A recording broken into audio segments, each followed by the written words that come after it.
Sometimes we might feel compelled, looking down from the heights that we have built all by ourselves. And there is fear of the unknown, but we cannot lose control when we feel like the world is against us.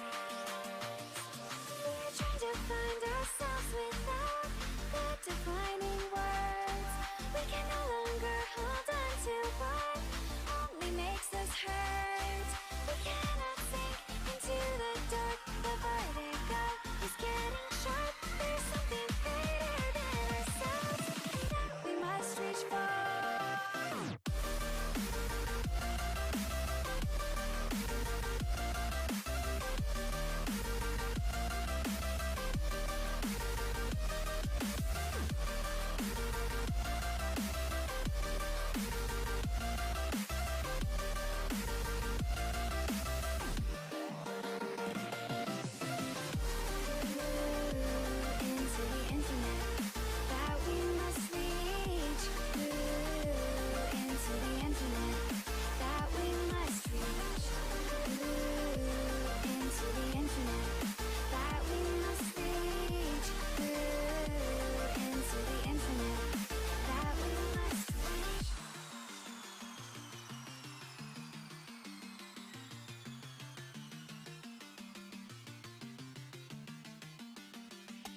Now which way do we go is the question to ask.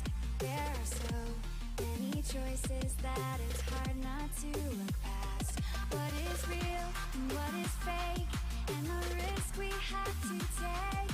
Will we know what is throwing off our balance? We're trying to find ourselves without the defining words. We can no longer hold on to what only makes us hurt. We cannot sink into the dark. The vertigo is getting sharp. There's something greater than ourselves that we must reach for.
watching the future while we're getting older.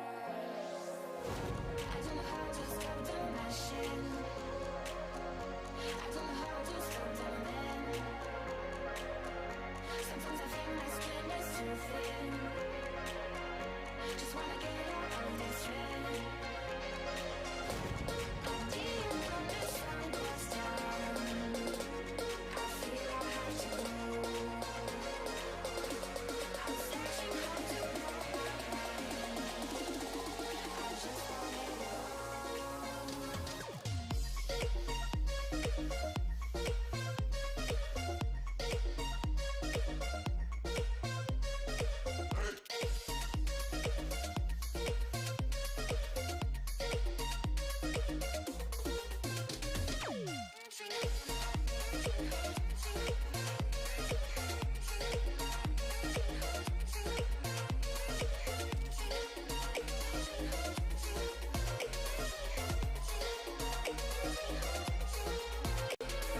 Hey man, you heard it's too small. We're used to live out of control. I'm standing in the water, watching the warm death of American nature. I don't know how to stop the machine. I don't know how to stop the man. Sometimes I feel my skin is too thin. Just wanna get out of this trend. I'm being from the sun goes down. I feel I have to go. I'm searching how to know my mind. I just wanna go.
Welcome back once again to PUBG Online. It is 7 p.m. Central Time, and that means it is time for NA. I'm joined today by the wonderful Toffees, which, correct me if I'm wrong, is this the first time you've joined me on desk? Yes, no, I've never been on the desk before. I'm often sitting with no camera. No Less camera. beautiful. Well, So this is the best looking desk you've ever had, I think. oh. I mean, you know, we got Dave. I mean, Dave is probably the most clean-cut guy I've ever had on desk, like consistently 100% of the time. The hair is always gelled over, mustache looking clean, face shave. And now we got Toffees here, too. It's the best of both worlds. Dave, how are you tonight? Oh, I'm doing good. I'm feeling good. And thanks for all the compliments out here tonight, guys. I'm looking forward to it. This is week number 5. Week number 5. So exactly. Week number 5. And that means one more week after this one. And then we will have our top 16 that will move on into Showdown. Now, very quickly, let me break this down for all of you if you guys are not aware on how this works. We have 40 teams competing over 6 weeks. Each team will play 20 games. This is week 5. So a lot of them have already played like 12, some 16. Who knows? Some are off on a bye this week. But at the end, they will all play 20 games. The top 16 will move into the Showdown series in split number 2 and compete in the same lobby over the course of 5 weeks for their share of $20,000. This is still split 1, though. Prize pool, $5,000 per region. And, you know, the top teams right now get to have a shot at some money. Let's read them out. Who is it? Wild Card still sitting up on top. Safe Res, formerly MLGB. Second place and then Optic holding down to that 3 spot. Now, Toffees, there's a lot of teams here on the cusp, man, a lot. And it's kind of, we see huge days today for EU. It was Havu Gaming. They came out and just, bam, just punching people in the face. All right, it was wild stuff. What do you do if you're a team right now, you're sitting at 20th, you're sitting at 22nd? Like, is it just balls to the wall? I mean, it is balls to walls. I think what you have to do is you have to truly embrace what I'm starting to call sort of this liquid meta that we've seen come out of these guys. The idea that it's not just about strategy. You can't use a secret or Latin gamers, if you want, strategy of I'm always going to get to 5. Noble's a great example of this, right? A team that always is consistently 3 to 6. They win occasionally, but that's sort of the way that they've built their team. If you're in 20th, you have to play with smart strategy, but you have to pick spots that get kills, pick people off on transitions, and you have to, and I'm not kidding here, coordinate kill steals aggressively. Okay, so if you see fights breaking out, you need to be calling those kills with your team. And this is something I think Liquid does behind the scenes that I haven't verified with them, but I've been watching them play, and I'm starting to think that Scum does this, where when they get a knock, generally, teams strategically, sort of you finish your knock, right? Like you just take care of it yourself. I think that they're calling aggressively, down player, everyone finish. And they're also doing that when they see someone knocked another fight. Like if they're in a fight with another team and they see knocks happening behind them, they'll turn and try to get those finishes and then go back to the fight that they're in, because every point matters, especially in this kill context.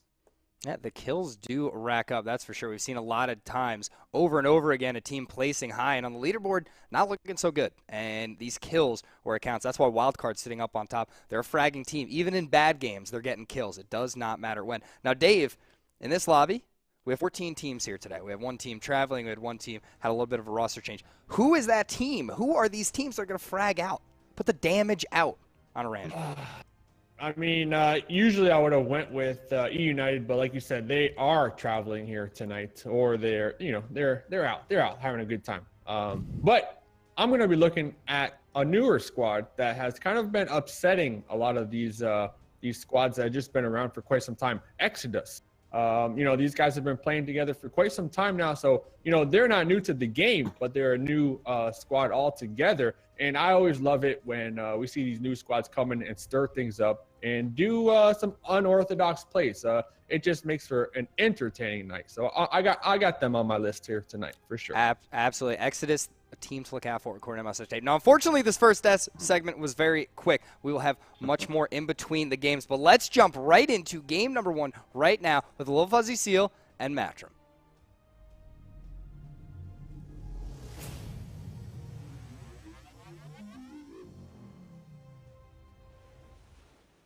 Thank you, everyone on desk. And look at this. We've already got the airplane up and going. My name is Matrim. I will be one of your in-game voices tonight, and I am joined by a Little Fuzzy Seal. Seal, you ready to get this going? I'm feeling really good. I haven't cast with you in literal months, maybe even since last year, if I'm not mistaken. It's going to be really fun today. I'm looking forward to this. Oh, Seal, we're so old. It's been months since we casted together, and we've been around for a while here. We will talk like this for the rest of the first circle. The plane going southwest to northeast while combing our long, large gray beards. It's going to be a good game. Whenever you turn old, apparently you're going to turn British. I'm waiting for you to throw out some Pippa Cheerios. But all right, guys, as you can see, we've got the plane coming in. Looks like it's going right over Gatka. Going to end up around that Stolber area.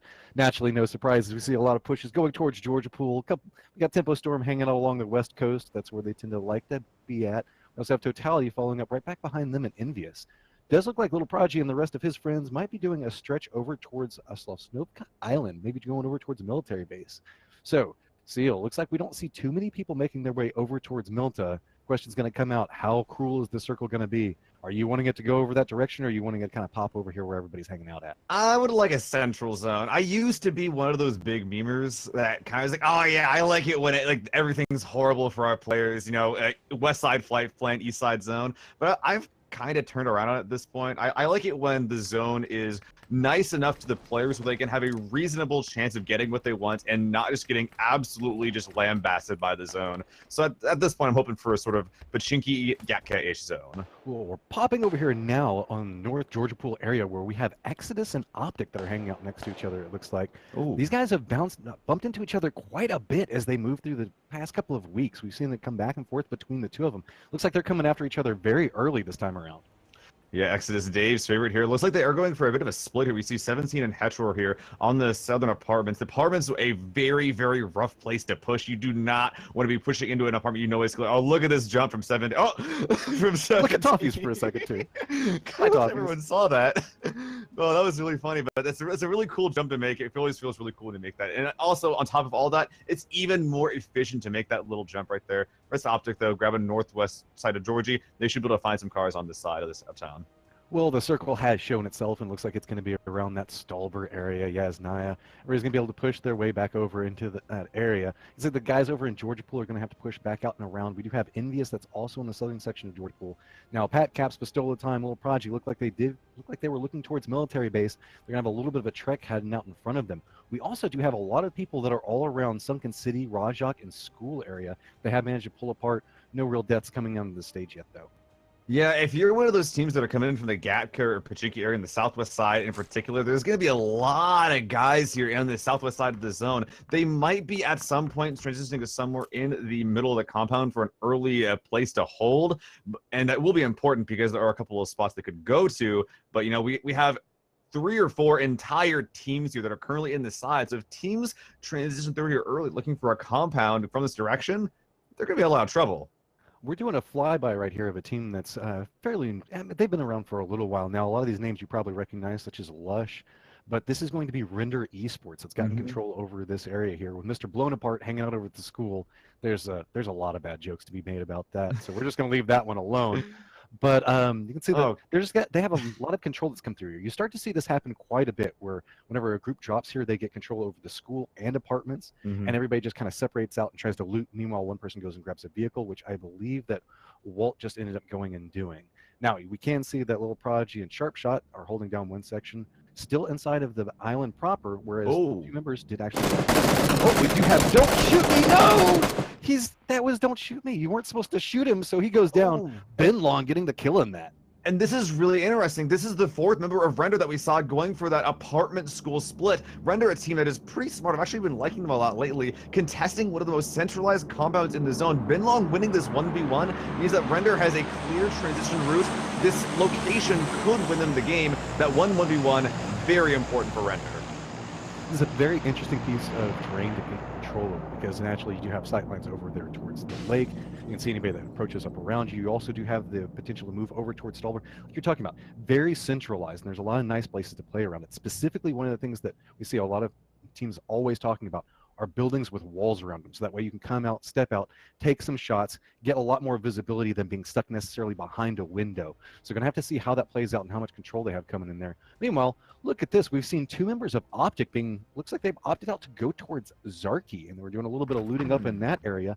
Meanwhile, Hetro and 17, the other 2 members of Optic, were hanging out down over in North Georgia Pool still. Interesting decision right there, but we already do see that a couple members of Optic do have some vehicles. So Georgie, not exactly a place known for its car spawns, but Optic already having a couple secured means that these guys still left behind on the northwest side should have a clear way out. They shouldn't have to fight Exodus to get out of here.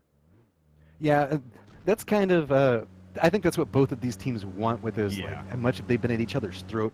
Just pulling out, separating a little. You can see coming over there, picking up your friends, get back out of this. Remember, this area isn't inside of the circle, so all these guys are going to have to move. So now it just comes down to transitions. With as many people as we have, they're going to be coming up that Rajak school area. That could be potentially contested. I think that most of the players are going to be smart enough. They're going to separate out, but you can see that right now where Kaisuku is, just a little bit east of Georgia Pool. There's a little bridge there. Look at how many teams are all starting to try to force their way across this location. If you look at the map, it looks like at least I saw 3 that were already making their way over there. See, Envious has already started to do their push through. This could be a point of contention as everybody starts to kind of encroach in on each other. It's like we do see Smithy that is outside of the vehicle right now and is sitting on those buildings up there trying to look around and see what's happening. Yeah, and this makes sense as well, because though that 3 set of buildings across the river that Smithy sees right here, that place is often contested and being held. So he does see a car driving across right now. Unless his teammates exactly are holding a set of buildings, then he would have gotten shot. So Smithy's seeing no shots come out, saying, okay, this is probably safe. Let's go, guys. Let's make our way in. And they should be all the better for it. Honestly, with this movement in, that Severny endgame zone, if the game does end up there, is really rough. You're gonna want a compound here if the game ends here. We already see a couple guys who kill there. We saw Render claiming that spot early, but as Envious and the rest of these guys on the west side make their way in, it's going to be a really close race to see who can gobble these compounds at first. Well, it's also going to be a big part of it is who manages to get in and get some control over the circle first. It's going to be about how all these teams choose to make it inside the circle and where they choose to path and how they choose to stop. You can see that we've got Ponin just coming up over on Smithy. They're just doing a slow trade back and forth. They're trying to group back up next to each other. Now, the real question is going to come, a lot of this terrain is not necessarily prime real estate.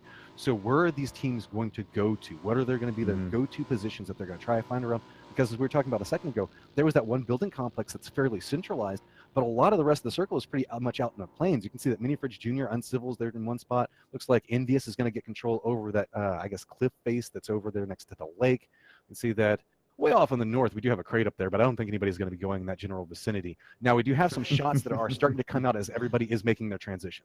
Yeah, we used to be filtering out a lot of these passing cars, almost getting the down onto the guys from Murderish Plush Toys. They will be able to dismount beyond this ridge. This is definitely not a place that a team is thinking about holding, though. Hunter Round's getting left behind. He has a UAZ, so we really heal up while his teammates in their dossier are thinking about what to do right here. You know, they aren't getting pushed too hard here, but it looks like after he heals up, they will be making their way toward the Stalver area, a pretty decent place to be showing up to late. They don't really need to find a spot. As long as they can dismount safely, they should be fine. No, they still have a couple of bullets coming their way, and look at this 100 rounds. Got a smoking vehicle. He's just trying to make it out and around. Looks like Zampa's going to lose sight on him, but Luke, is he still going to have that vision? No. Looks like he's going to make it back out and around. So remember, these guys were firing back down into them. Naturally, this is Tempo Storm, as you can see in the right-hand corner there. Everybody is opting to a very centralized strategy. We can see, remember, there are two different mindsets that come in with this. You got people that want to play inside the center, but whenever you have a place like this, that means everybody's kind of clustered up on top of each other. As we're now coming back over here, 100 rounds has managed to exit his vehicle. He's in a position, but now he's hanging out over here next to Mr. Blown Apart. Remember, we saw this squad get control over this area in that 1v1 from earlier. And look, like you said previously, they're playing the walls instead of the compound, trying to exert as much pressure in the area around them as they can. Looks like they won't quite be able to get any finishing shots onto these passing vehicles. Over here on this hilltop, you got Tempo Storm controlling a lot of space here, but actually getting contested from Exodus, who's making these long range shots, and once again controlling one of the more centralized compounds in that Severny area. Well, this kind of becomes the big factor. Whenever you opt into the terrain pieces, it's nice because you do have that 360-degree angle. But whenever you start having people firing at you from every angle, it gets really hard to consider yourself safe at that point. And Exodus getting caught up in a fight. Look at this. We can see that BenQ5 has been knocked out of his vehicle. We've got Headshore that's still driving out and through. It's going to be Smithy from Totality that actually got the down on this. Optic trying to find a home right now. Looks like... Nope, I think that was just a power break there. I don't think that they lost their tire. They were just spinning back out and around the tree, and it looks like they're going to make their home way on the northern part of the map. Yeah, they're pretty lucky that no one was here first, but spinning out right there, if someone would take shots, and they kind of would, so spinning out, they're kind of incidentally clearing this compound in some sort of way. But with the zone that we had was sort of split between Severny, Stalber, and as well as Southern Yasnaya, right? So that's three distinct locations that we have here. A lot of guys are assuming and kind of hoping that Stalber is going to be the end zone, but if the zone flips anywhere else, it is going to get very messy. A lot of the Severny compounds still kind of empty, but a couple of teams in the more distinct ones to control a lot of area around them. Yasnaya, relatively empty, but more importantly, the choke points leading into Yasnaya already having teams in them. If these guys have to leave and move a significant distance in any direction besides Stalber, they're in trouble. Well, even then, Stalber, the hill itself hasn't been too claimed. The foothills have, but nobody's really had to progress their way up. If we see a circle that goes really far to the north or really far to the south, we're going to have to see a mass migration of players move through there, and that could be really, really violent. Coming back over here, and you can see that we're looking at Turtle Squad at the direct time. Everybody's kind of carved out a couple of people that are over here. They're all bunkered in, trying to get an idea of what's going on. Really, like we have Zentrix that's up on top of this building here, trying to get some sight lines out.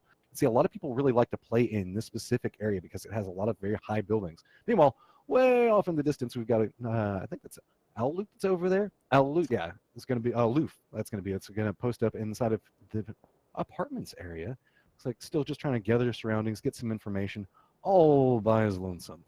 Yeah, oftentimes we see cities sort of left out at this point in the game. So him sitting here, he's just looting. Actually, Slime Squad, Squad 7, that is still very, very split up right now. A couple still looting. The Kameshki split his teammate to the north in the warehouses. Our shrink almost done, though. It looks like that most of our teams have made their way into the zone at the very least. And this break up in the middle here, it's going to be An M249, yeah. I've liked this gun since day one, and Matcher, my opinion on it has not changed. I love this piece of equipment.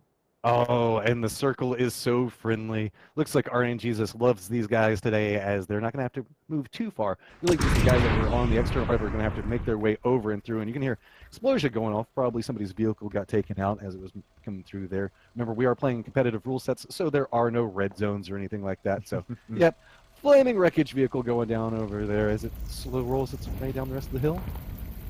Man, Render's feeling really good about this zone, by the way. The guys who won that initial 1v1, this area is still the most centralized spot in the second circle. And first circle, if you're in a centralized location, it still could flip away. But going to the second and the third and even the fourth circle, if you have a centralized spot, then that's feeling really good right there. We see them just kind of punching out windows and saying, all right, we know that people are going to be coming here. Just make sure that there's none of those annoying ADS.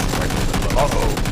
Coming over here, look at this opponent just has a line of sight over an object because they're caught in transition. There is nowhere to go, and Hyplock gets knocked out of the vehicle as it explodes, running off. But I think it's like it's going to be Exodus that's going to get the kill and pick that one up, as we see just him roll over, looking towards the sky in sadness.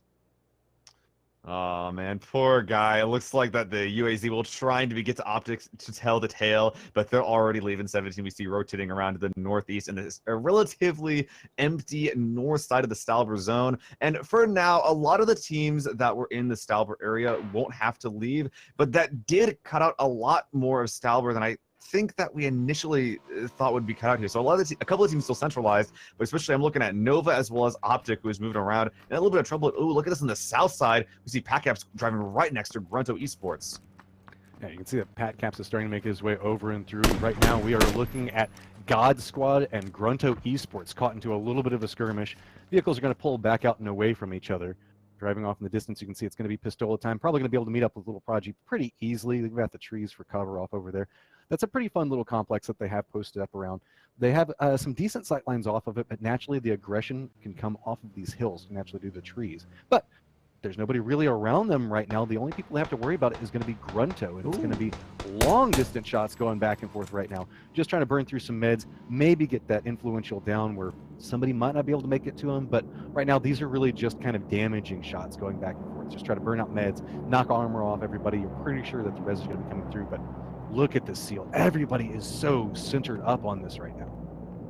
Yeah, and we can really see the different playstyles coming, and we just saw a couple of examples of squads playing the edge, but most of the groups on this Stalber circle are just going to be sitting here playing the center.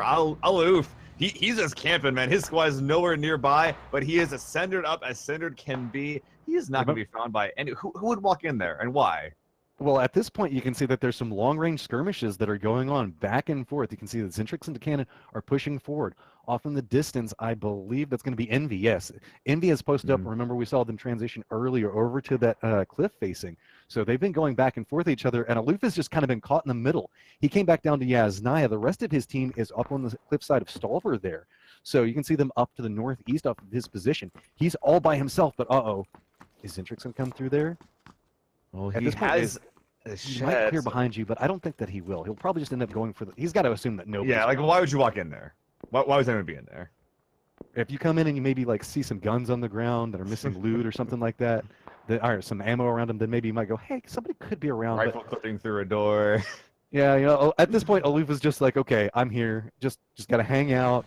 This is not a place anybody wants to be at, so he's just going to kind of chill out here, be as quiet as possible, and hope that these guys kind of initiate conflict on each other and maybe give him a chance to escape after they do enough damage to each other. An honorary member of Turtle Squad. Congratulations, Aloof. I mean, at this point, I don't even think he wants to be an honorary member. He's just a brick in the wall. He's just like, you guys don't see me. But at this point, you know, it's so nerve-wracking. You hear all these footsteps coming around you. He just heard that dossier just get brought up right next to his vehicle, right next to his building. He's just like, please no. Please He's no. looking at the ground. You want to make sure that gun does not poke through any wall. Just got to look straight at the ground and listen. Oh, so that we just saw a pretty interesting zone right there, Matchroom. Well, actually, it looks like that these guys will be leaving Aloof behind, so he will be nice and fine here. But they're going towards the new zone, and what will... Oh, he's taking shots. Oh my God, he's taking shots! And look at this, Envy is assisting there. This is just a crossfire. Oh this is a bloodbath. Outlaw is just all by his lonesome now, trying to figure out how he's going to get out of this. Envy has him pinned. Look at this. Check Shooter's going to get the down and the kill for that. But Aloof doesn't know this. 0 kills out of that. But now the point comes down to, oh, but he manages to knock the car back towards him and see a couple bodies roll. Is he actually going to knock that car back down towards him? He could use it, but I'm not sure if he wants so to. risky. He just You saw, saw MVS what happened light them to up. you. Yeah, you Why definitely would you shouldn't get in do that car? That would be the worst Oh. decision ever. Like, hey, you know, I just saw 3 people die by going into this car, but it'll be fine for me. I'll make it work this time. And here we go. Will provide concealment for the vehicle. They'll never see it coming. Look at this. 2 players getting shot out. A third one getting downed eventually as well. But sadly, he did get one of those downs you can see in the kill feed, but he wasn't quite able to confirm any of them for himself. It goes back to what we heard He's talking about on the desk. You may not get the initial down, but you can still get the kill if you keep the fire going. And looks like he does manage to not get any kills out of that, but he at least has one less squad that's next to him, so there's a potential that maybe he can meet up with his friends. But we can see Pat Caps and the rest of his squad now trying to make their way into the circle. Matthew, another member from a Floof squad, trying to scare them out in a way. You can see the bullets just coming out now. Not the same amount of damage that was going on with that last vehicle, but Bad Seed looks like he's found himself in a bad spot as he's running up right between multiple members. See, he's trying to make his way up the hillside. Guimus gets knocked out. Bad Seed runs right into the wall and gets just taken down. Look at the kill feed. Bad Seed saw it. Bad Seed. His own bike got him. The motorcycle went up the side, and then as he jumped out, collapsed back down on him. But either way, let's be honest, little Prodigy or Pat Caps would have gotten that kill. Yeah.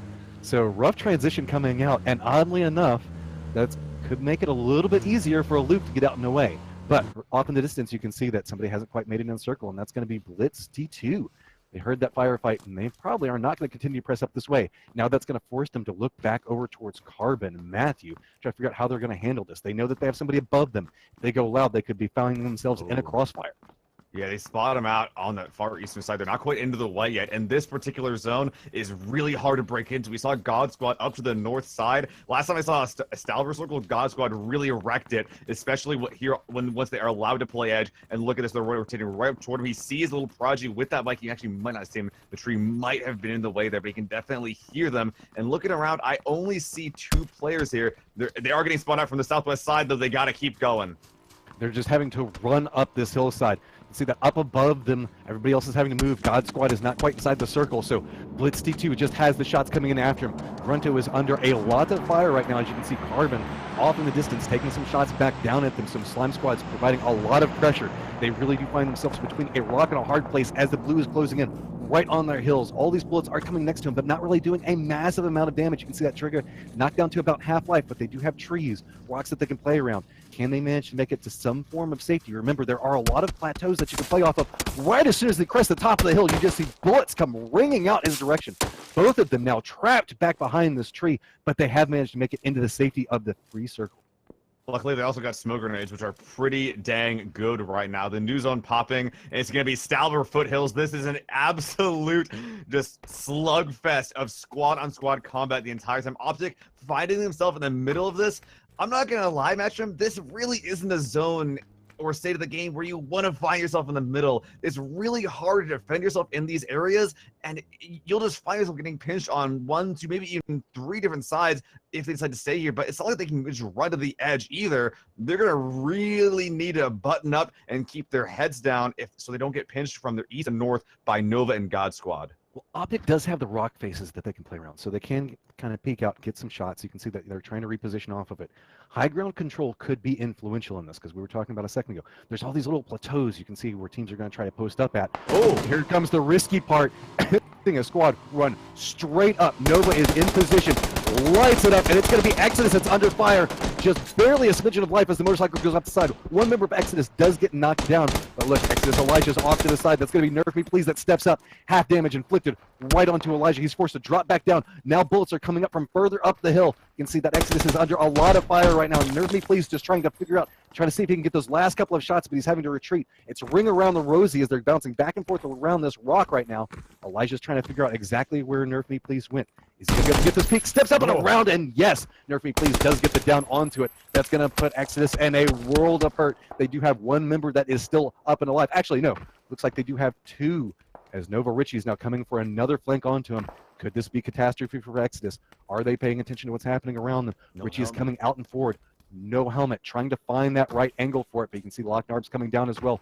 This could be a crossfire that they find himself in. And yes, Richie does see the shots, trying to connect one. Does get one down, but now the bolts are starting to come back his way, and Richie does get knocked down. You see Jetsu is the last member up and active. Exodus is trying to reposition. Locknarb's trying to come out and through. Exodus press top of the hill, going for the shots. Is he connecting with one? With two, you can see so much damage is coming out. He's still alive and kicking. Right now, all Exodus hope is on Jetsu, and he has to connect with these shots. And look at this, just a little bit of life, maybe one hit point, but Nerf Please has also taken a lot of damage. Now on this lower ground positioning, you can see that Locknarb has managed to heal up. He's going to start going up for his press.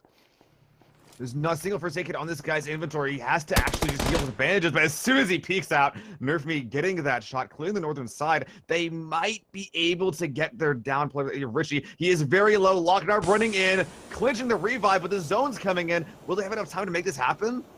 This is going to be painful either way that it goes. You can see it's creeping up back behind him. Slow press coming in. Remember, we are playing with competitive rule sets. There we go. The res does come out. They do run back out and away. Instantaneously, Richie's trying to find some form of cover, and I think that they have managed to make it into safety. Nope, they haven't quite yet. They still have about 100 meters to make it down through there, and they're going to have to run right between God Squad and Totality. Meanwhile, remember, we do have Optic that's holding down that middle position. 100 rounds, and the rest of his squad are also holding a location down near them. So you can say a lot of these guys have opted into these different points around the circle. The center points are really hard to play around because there's just so many transition points that are really hard to pass across. You can say if you try to run across this hillside, you can end up sliding down, lose your footing underneath of you. If you end up having to juke left or right, you might not have the safest path to push through. Looking over here, though, you mentioned the pinch between Totality and God Squad, but Totality only having 2 players up, but Poonage and Smithy here on the left side. Nova, if they decide to push the left flank here, could find themselves taking a pretty favorable fight. Yeah, they're putting into a defensive position, but there's still a numbers advantage for them. And with the new zone, they're going to need to push one of these directions. The north side cut off. Optic, though, still feeling pretty happy. Well, they're pretty happy where they're at right now, but you can see that a lot of squads are going to have to converge it on them. It's very, very dangerous. So we're coming back over here with Murderous Plush Toys, who do have a high ground advantage of their own that they're trying to play around. See that they've separated out across the hillside, trying to gather information, get information on how these squads are going to be moving up and through. All these guys are going to have to push in. You can see that Indy is just moving tree to tree up this hillside, trying to gather what information they can, because they have to be looking up the whole way, and they have to push their way into the circle. Meanwhile, off on the side of this, you can see Carbon. These guys have been having a lot of fights going back and forth. We got Matthew over there. Did they ever meet up with their friend? I can't tell. I saw in the kill feed, Envious took out Aloof. They were able to kill everyone coming out of Yas, sadly. We've all been there, but look at this. Locknarb's actually coming up, and it's going to be Pat Caps that gets a long-distance shot. So nice grenade coming on there. Locknarb is up and alive still, but there's just so much of a firefight that's happening right in this vicinity. As you can see, so many squads are trying to converge. One res is trying to come back out and through, but it reveals off the backside. But it looks like Tempo's caught up in a fight off their own. So Locknarb's positioned up, coming up right back behind him is going to be Pat Caps. Does Pat Caps see this, or is he going to be looking off and down the side? No, he's not even looking over that direction. Looks like he sees Nerf Me Please. Not, and that the way that tree is positioned, they could be running right back down into this, not even aware. Look at the way that the leaves are playing out of this. They can hear the firefight, but they can't quite make out who's firing at who. Yeah, looking over here, we do get the peak left. Locknarb going down here. Nova knows what's going on, but there is a trade coming up. We see in the minimap, there is one member of the God Squad down. Going to be really hard to get that revive off because there is still opposite to the south and spotting out Nova moving in from the northern side. Pat Caps lobs out the grenade, trying to get it. It's going to be very tricky to line this up as it rolls downhill, but Richie is moving. That was really dangerous. They managed to separate out perfectly off of this. Nerf Me Please is now pushing back up, but this is a 4-man squad that's coming down. Pistola Time taking a huge chunk of damage. Bolts are now coming around them from everywhere. You can hear that the ground is literally exploding at their feet. Little Prodigy's gotten knocked down. Sharpshot's gotten knocked down. Nova is still trying to push their way off the side of it, but look off on the side. Optic is trying to play a little bit of gatekeeper for everybody as they're trying to run in, and this is going to allow Nerf Me Please to run right up next to them. But God Squad has got a line of sight on him the moment he crests up over this hill. His squad is all dead. Nerf Me is playing for the entire squad. Pistol coming in from the left side. He might be able to hear him soon. Going on the left, spotting him down, gunning him down. And he's just going to continue to roll down that hill, but taking those shots does give away his position to Optic. So they know that somebody is right on top of them. They're going to have to play this very, very carefully. Nerf me, please, is already trying to gather information off of it. He knows that they have to be waiting. Meanwhile, 17 looks like he's just waiting. Look at how he's got his gun pointed up. He knows that somebody's going to be right around that hill, or right around that rock there. The moment he comes through. But it's going to be, look at this headshot. It gets knocked down by Maluk, all things. Remember, Tempo Storm is actually downhill off of this. Nice awareness on that, making those shots line up, and that's going to put a lot of pressure onto 17 at this point. Tempo Storms being very quiet in their positioning as they're coming through here, but they've managed to secure a lot of good position. I say that right as your boy Dre steps out and forward, and it's going to be Ponage that gets the knock on it. That's a pretty good spot there. There's smoke grenades. It looks like they might be able to get that revive. That was a very, very thin angle that they were able to get that down off. Miluk as well, proceeding towards Totality, trying to see if he can cover this flank. They do have a long way to go. The zone is not favoring any of these players right now, but the remnants of Totality here in this Western Guard Tower, they have to leave as well. This is going to be pretty easy for Tempo Storm to gatekeep if they do decide to do so, but they have to worry about Optic, who's up the hill to them, also out of the zone. 20 seconds. I don't think that they have time to worry about it. They've just got to start making their way up and through. Optic is still alive. You can see that they're trying to hold these different angles. Nerf me, please, still managing to hide out in his little corner there, but he could be very, very influential in any fight that Optic takes. The moment they start shooting, he could use that as an opportunity to try to peek up and inflict what damage he can onto this. 23 people alive. You can see the circle is slow pushing. This is going to force Nerf me, please, to finally have to reposition out of this thing. Just barely ahead of the blue, or maybe just right inside of the blue, trying to make sure that he comes out and through using the same smokes that we see Optic threw down a second ago. And imagine how nervous he has to feel right now. Look at, he has no visibility as he's coming through this, just creeping out. He knows that there's a squad in front of him, but he has no idea where. He's bouncing from spot to spot, just trying to use what smoke pieces that he can. Still sitting out there. You can see your boy Dre does get a down on Totality Smithy way off in the distance over there. So Totality still trying to make their way over and through this. Nerf me, please, though, still following up on this right on the heels of Optic. I think the Bahawalker saw him, yeah, gunning him down, a headshot, then a body shot. Very smart from Optic, making sure that that player they spotted earlier on does not make their way in. Meanwhile, the south side of the zone looking very messy. I'm seeing 3 full squads about 100 meters distance away from each other right now. And it seems like they know exactly where they are. Look, 100 rounds is just peeking back over that direction. He knows that somebody's over there. He doesn't necessarily know that it's Envy, so he's just trying to make sure that he holds that angle on it. But look, on the mini-map, that's about 5 different squads all within 100 meters of each other. Yeah, firefight was bound to break out there. As you can see, Mr. Blowpipe now firing back down. He's kind of caught up with Tempo Storm. They've been having to run the whole way in. Maluk's got a lot of fire coming his way, but Lush takes the brunt of that. Has to peek back around as a boy Dre fights some cover, but Maluk goes down in the exchange, as well as Walt. You see the boy Dre actually taking a lot of damage. Lush as well. So here we go. Bin Long coming up. Remember, we saw him get control over this area very early in the game. Managed to get down and off that, but he goes down as well. Lush has healed up, just trying to get what he can off of that, and it looks like we can see that this has managed to get some control here. Now we're seeing them come back, get the reses off of it. But look at how many squads are around them. They all heard the skirmish. They know that there's going to be people approaching from this direction. Looks like no one's actually pushing these downs with the new zone, though. These players that are playing a little bit more passive will need to make their way. I'm specifically looking at Murderous Plush Toys with his very, very wide split. A couple players in the compound, and with Huno rounds on the far southern flank, trying to see if he can gatekeep Envious from doing any big movements. But look at this, Envious having a lot of this low ground, a lot of ridges and trees to move around in. Huno's definitely playing more defensively, making sure his squad doesn't get flanked, but they're gonna need to do more to make their way into the whites. Murderous Plush, look at this. There's maybe 1 squad right now that is in the safe circle. 16 people alive. All of these guys are going to have to push right near each other, and you can see that it's not necessarily the easiest path to go through. There's so many hills, different breakpoints that you have to choose specific pathing to go up. This is going to be very dangerous for anybody as they move through here. Hopping over with Major NL, trying to just peek around. He knows that he has to have people around him. He's been hearing all of these firefights. He's just waiting to get some type of line of sight on somebody as they encroach up. No, but it's going to be Mr. Bonaparte that walks right into Mr. Fuzzy. Oh! Mr. Fuzzy then again gets another down on that, but gets taken down off of a side push from Lush. Now Lush is starting to come up onto this, but is Major now starting to get a little bit of damage off on it? Yeah, looks like he managed to turn, then back over and around. Are they going to be able to go for those reses? There's not much time. This is going to be a painful circle. Yeah, zone triggering right now. Major NL having no meds. He's doing what he can. Trying to 2v1 versus Render. They do take him down, but that was a lot of players they lost pushing in here, and Huno Rounds is still holding this flank. He's going to have a hard push up around him. He's the last member that is up and alive right now. Got a duo that is in front of him. Can't necessarily make it over to his friends, and he knows that he has Envy behind him.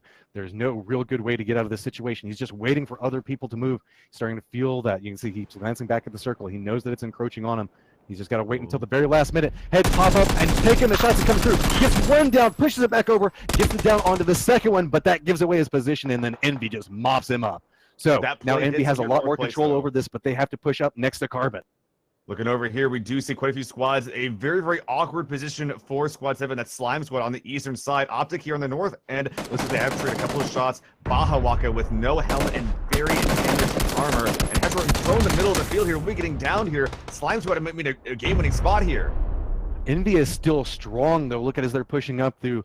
We have 8 people that are alive. 2 of those are down. Quickly going to be polished off. MJ Yo gets taken out by Baja Waka there, holding that strong angle off of it. So now we're just down to 2. We've got Optic with the high ground and Envy with the low ground. But you can see that they're trying to figure out exactly where each other are. Baja doesn't have a helmet for himself at the time. I believe the res did manage to come back off in the distance there. Envy's starting to do their hard push. It's going to be Baja that's going to be the first gatekeeper on this. Keeping from the left, though. He does get that down immediately. This high ground advantage not working out for Optic right now. Baja's holding the different angle, expecting them to potentially come up this way. You can see it's just a 3-man push off from the other angle. Baja's trying to play this. They are going for a reposition now. They're going to be cresting up over the hill. He can hear the footsteps. He's just waiting for somebody to step out. Does get the lineup. Drops check shoot right as soon as he comes up, but he's just trying to hold 2 different angles. Can't quite do it. So with that, Envious is going to get the win in round 1. Congratulations. They played a really interesting game, holding the south side of the zone, just sort of keeping to themselves and getting the kills that were required to break their way into the zone. That was quite a few, by the way, at 11, but you didn't ever see them try to claim those huge thoroughfares of players. They killed the guys from Yaz. They sort of skirted their way in, killing solos and transitioning vehicles. But besides that, the only real full-on squad fight they really engaged in was the final game-winning one. Meanwhile, we saw on the west side of the zone, that was an absolute chaotic mess. Everyone that was a part of that Render, Murderous Plush Toys, as well as I believe a couple of remnants of Optic got caught up in that as well, just got absolutely demolished. So really, really good play from Envious to be avoiding all of that and bringing their full squad into the end game there. Well, lots of fun stuff to talk about inside of that round. Naturally, we do have Envious that came in first place, Optic pulling out the second spot, and then third spot, we've got Carbon and his guys. Remember, at the very beginning of this was Slime Squad, who got in third place. That was Aloof that we saw with that murder as it pulled out in a way. But we're going to go ahead and throw it back over to our analysts to break down all the fun things that they saw inside of that round. You guys take it away, and we will be back for round 2.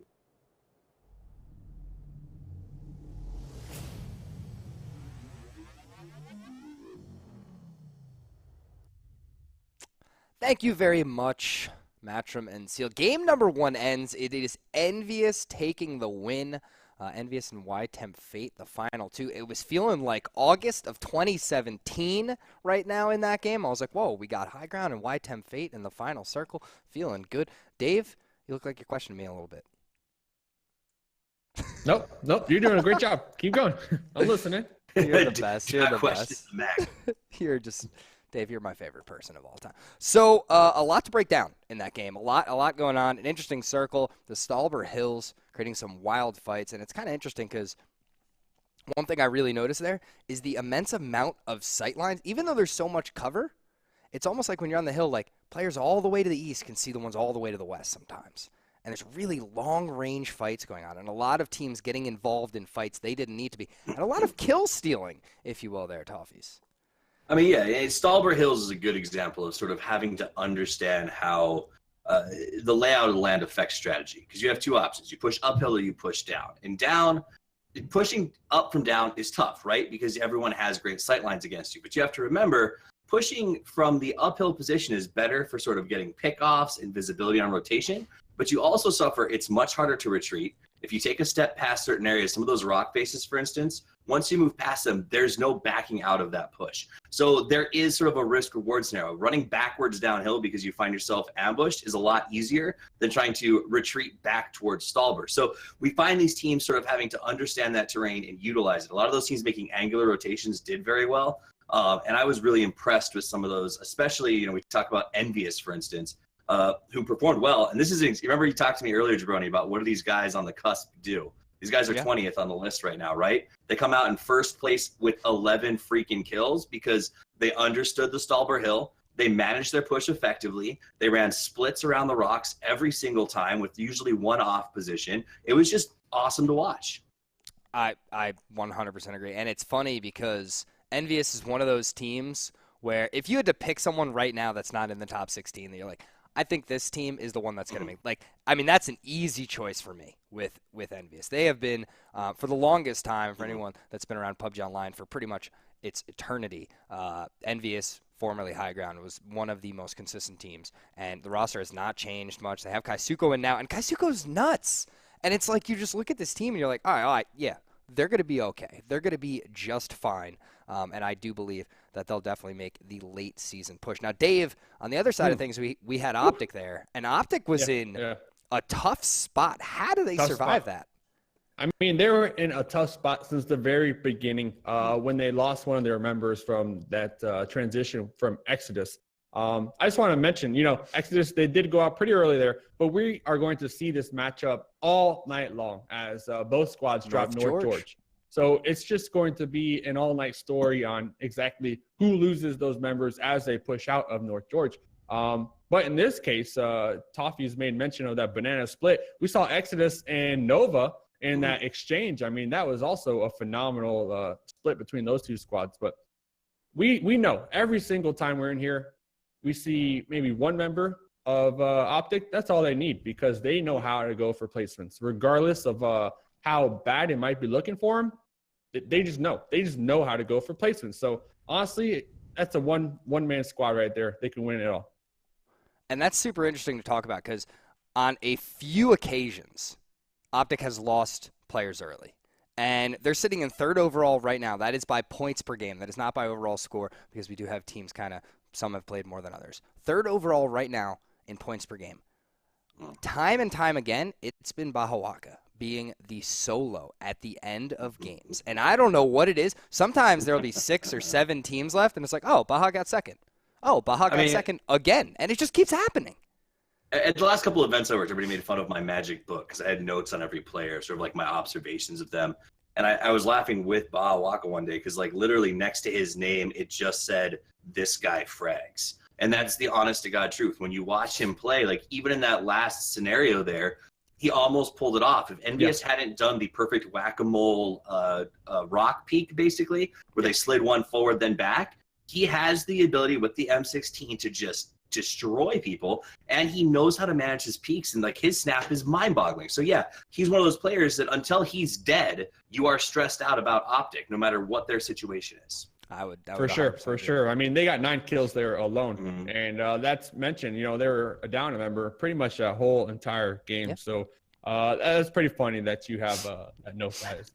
But what do you guys think about the Stalber circle? I mean, honestly, I love it. I love the Stalber circles. I think it's a good final area. It's one of those ones that you look at because sometimes you get Gaka Fields and you're like, oh, this ruins fights, right? And then sometimes you get water, which ruins fights. Sometimes you get a city, which I don't like at all, especially and then the compounds, the thing I hate most about compounds is there's always one team in, one team out, which I don't like at all. So when you get Stalber, there's no buildings for everybody. Everybody's got trees, you got hills, you got rocks. That's it. And it's very, very even, in my opinion. Some teams may have it a little harder, but. The teams that thrive in Stalber circles are often the teams that do well in the Miramar maps, in my opinion, because it's a similar vibe. This idea of working north-south, up-down, not sort of following our, like you said, Gaka Fields is sort of a flat shootout, couple building-to-building combat, situations like that. It's all about zones of control and managing what's around you. The way that these hills work is not like that. It's all about vectors of control, how your team moves down the map from the 4th circle to the 5th to the 6th. And it sort of goes like that. So I think it's a different way to play. And it's fun to watch teams who may not traditionally thrive in some of the house-to-house fights do well in this scenario. All right, Jabroni, I know you got millions of questions. I do have millions of questions. Things get on my mind here, and I just got to let it out. I'm not trying to lose my invite here. But would you say with that last circle, though, for Envy, they were kind of gifted. They were gifted that circle. That's an easy top 3, at least. I mean, I just feel like that last circle was it. I mean, that was a top 3 circle for them because they were the only ones in there, and we had about 4 other squads on the west. So, I mean, in my mind, they really couldn't have lost that just because of the positioning alone. I mean, that's just me. Here's the thing for me, all right? There is a reason. I mean, they got a nice circle being over on the eastern side. But there is a way for the other teams to play to get out of being in the southwest position. Based on the circle movement is the way that teams move around. That's what happens, right? So a circle pops up, and teams know, all right, we need to move this way. This is our safest bet, and that's how all the teams move over and over. At a certain point, based on the movement throughout the game, you should know, or number one, top-tier, high-level players will know there's going to be a massive group of players here. There's going to be less up here. There's going to be less up there. How do we get to where there is the fewest amount of players? And if Envy can come up with that and they can be in that position like, oh, even circle in the middle, we're the only one on the eastern side, they got that advantage, in my opinion. And they also played odds, right? There's the idea that you can figure out where less players will be, but part of that is because you know that if you don't get the circle, it's going to be a harder push for you. So what they chose to do was take that risk. Say, you know what? We're willing to take the hard push if we don't get the circle, but if we do get it, we're in a really good position to go forward here. And I respect that. That's the nature of the game, is to understand how the RNG works, manage it effectively, and respond in a way that's consistent. That's what the best teams in the world do. That's how they are the best teams in the world. Yeah, we talked about it a little bit during EU today, Dave. Not with you, but to answer your question. And it's kind of where was I? Where was you I? weren't there. It was just me and Joris. So I was missing you, Dave. But here's the thing. There are points in a game that a lot of these teams have to make a decision, all right? We can try and move over here and play it safe. You know, we can get a nice top 5. Or that compound, if the circle goes this way, that's a win potentially. And some of these teams are like, let's take the percentage chance that we get a win from moving in this direction, because that's where the massive amount of points are. That's, you know, we can maybe get 10 more kills and a guaranteed first place if we're over there holding down this, if the circle swings. And maybe it won't swing, and a lot of the time it will not swing. But the teams that take that risk more and more win more and more games rather than getting those fourths and those fifths all the time. So that's kind of how it also works. It works better in online leagues as well, right? Because you have a longer area, like a longer chance for the sort of averages to work in your favor. If you're talking 100%. about a best off 1 of 4, you play a 20% chance, you get screwed. But in this context, it works relatively effectively. And I think we'll see the teams in the lead continue to do that, and the teams who are on the bottom are going to have to take some pretty heavy risks, Brody. Play at 20%, hope for the circle like Envy did, and then come out with an 11 and a chicken dinner and rise to the top of the leaderboard. Absolutely. That's what I like to hear. Now, 30 seconds till we get into game number 2. Dave, you said Exodus before. Are we sticking with Exodus here? You think they're coming back? You think they're making the plays? They had a great night with the new roster the last time they were out. What do you think about tonight? Honestly, I don't know. I'm over here sweating. I'm nervous. You know, I'm nervous for these guys because, you know, I was rooting for them, but they went out fairly early that game. So I don't want to jinx anybody. I feel like there's some squads out there hunting down the Mustache Dave pick of the night. But I'm going to stick with them still. Next game's Tempo. All right. Tempo story, if you heard it. Let's hop right into game number 2 right now with Matrim and Lil Fuzzy Seal.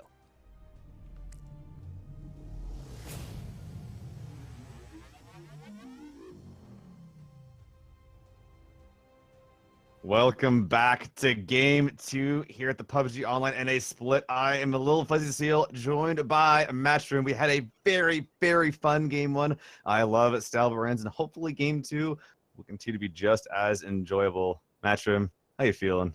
Oh, I was feeling good after the last round, but then we come in and we see this cruel airplane coming in, just not giving a whole bunch of territory for people to drop. If you guys haven't noticed, the competitive meta doesn't revolve too much around military base, just a little bit too risky for everybody to hot drop based off of it. So that means that we might actually see it getting a little bit of attention, but nah, it looks like sharp shot. Just God Squad. Like, that's just them. They're going to be the only ones that get it, and that's going to force everybody so far to the north. Going to be really interesting to see how teams play off of this.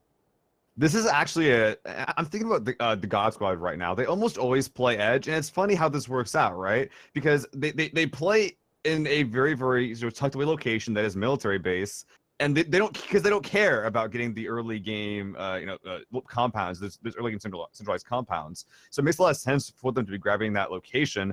And I just like this. Just a little epiphany I had. That's all. Well, one of the fun things about this is a lot of guys don't like to do any form of nose drops. Just come out of the plane and just hot drop all the way down because then they feel like they'll be surrounded.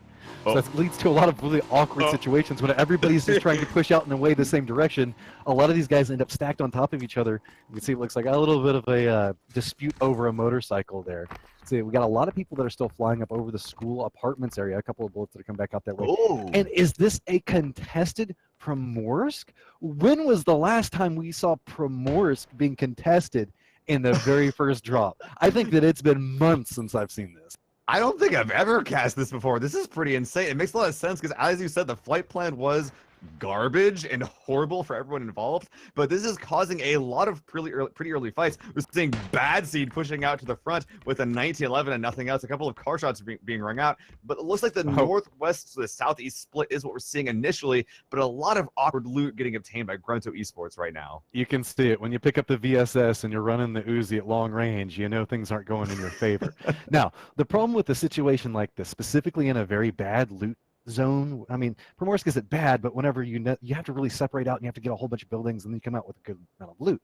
Whenever you end up in a situation like this where you can't really separate out and you're having to take pot shots back and forth at the other squad, measure out where they're going, you don't really get a loot and the other squad doesn't get a loot. So if you end up caught in these long skirmishes like this, it can be very detrimental for your late game because then you don't have the guns that you need, you don't have the meds that you need, you don't have proper armor. You can see that Optic really is getting a feel for this and they're like, we've just got to get out of this, and they're kind of grouping up and they're slow pulling away from Grunto right now.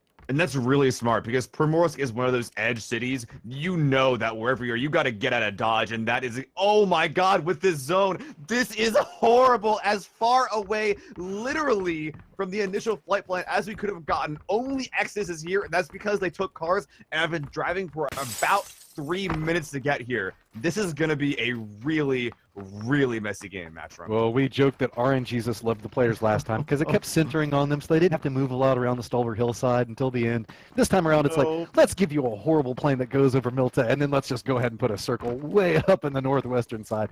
So all of these guys, the people that dropped and immediately went for vehicles to go to their normal Georgia pool, because to be honest, everybody seems to always want to go to Georgia pool. That is Exodus. They're going to get exactly paid off Exodus. right now. Exodus is really going to get a lot out of this. So now the guys that are kind of caught up in the Yasnaya and all these little sub-skirmishes, as they were doing these long drops, they're really going to have to detangle themselves from these fights, still try to find a chance to loot, and then move into a circle with not a lot of loot or strong defendable positions. Yeah, and we're also seeing a lot of split players. We see Crispier and Mini Fridge. I don't know where their squad mates are, but it is pretty strange to be seeing these splits off in the middle of nowhere so early. Crispier, though, is able to grab a UAZ, snagging this right under the nose from that Yasnaya squad, Slime squad. Probably not too happy about this, but also can't do anything about it. We see MJO climbing over the wall. You're way too late there, my friend. Crispier is way in a ways getting out of Crispier dodge. is gone, but if you remember, we saw Mini Fridge back over there in a similar angle. I don't think that he had a vehicle. Oh, he did manage to get himself a vehicle. Okay, he grabbed that buggy, but he's going to be encroaching on the same angle. Now, did we already see a retreat back out and away from this spot? MJO looks like he was going for this. Potentially going for the shots. Now, there we go. He's going to be like rewarded for his diligence. He'll be able to throw a couple of bullets over towards Mini Fridge Jr., but not really connecting too much. You can see a vehicle's taking a brunt of those impacts.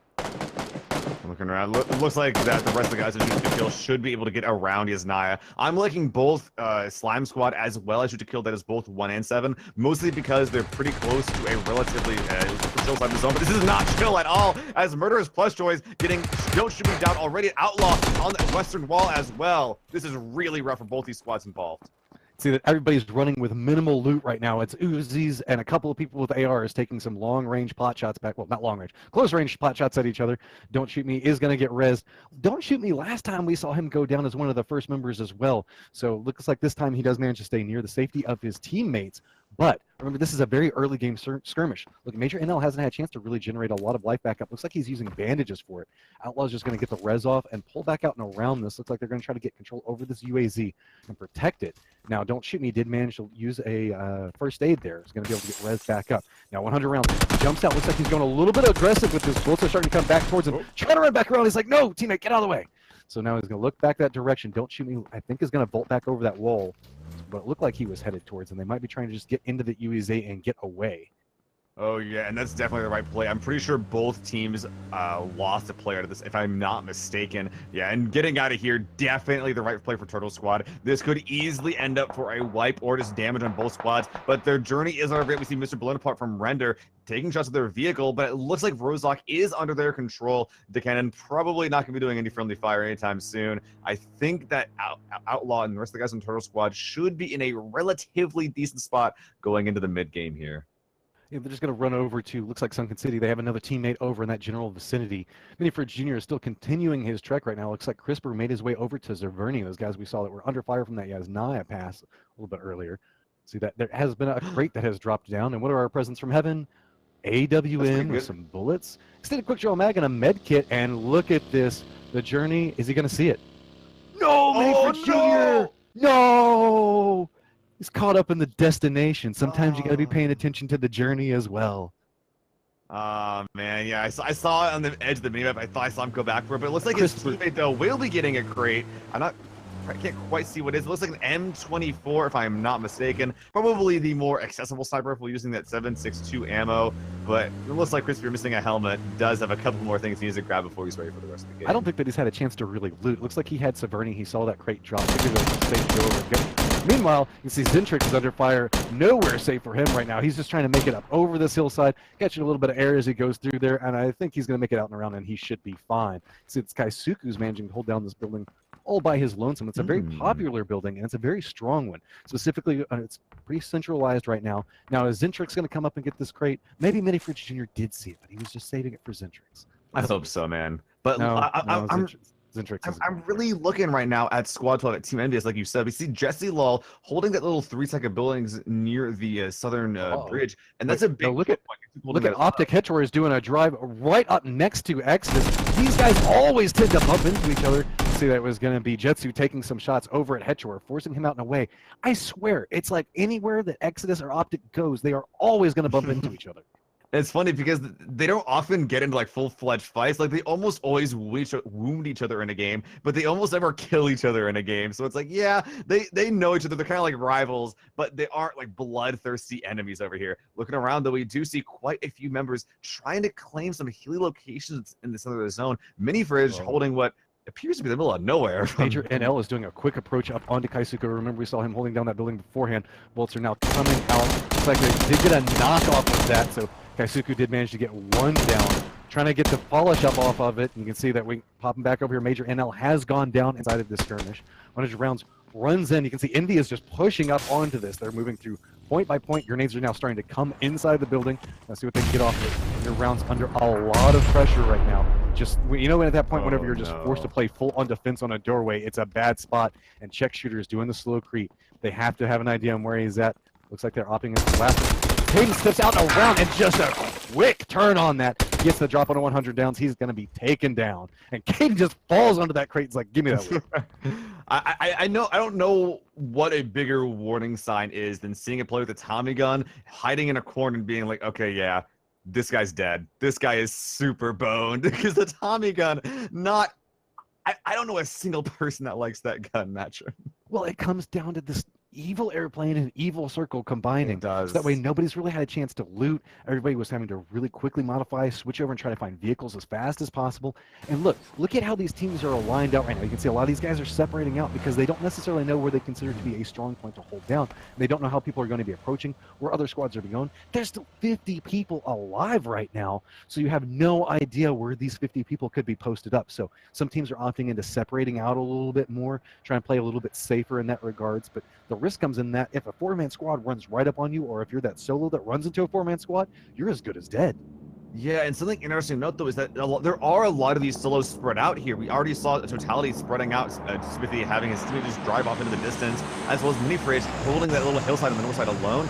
There's quite a few groups that are doing some form of a split hold, either to hold in a location so the team can form up, or just literally intentionally holding two split areas to prevent those areas from being possible and viable transition routes, trying to snag those early game kills. It's really interesting to see, but it could be the bane of these players if they don't link up at a later point in the game. That becomes a big problem with it. I almost end up leaning into a safety strategy at that point. You're just like, okay, you go over there, You go over there, and then we'll try to meet up if we're all still alive late game. It's kind of more playing for points, but it tends to be risky. So with 50 people alive and this odd territory that you have to play around, you can see people have already started making their building fortifications, losing a couple of tires off of it.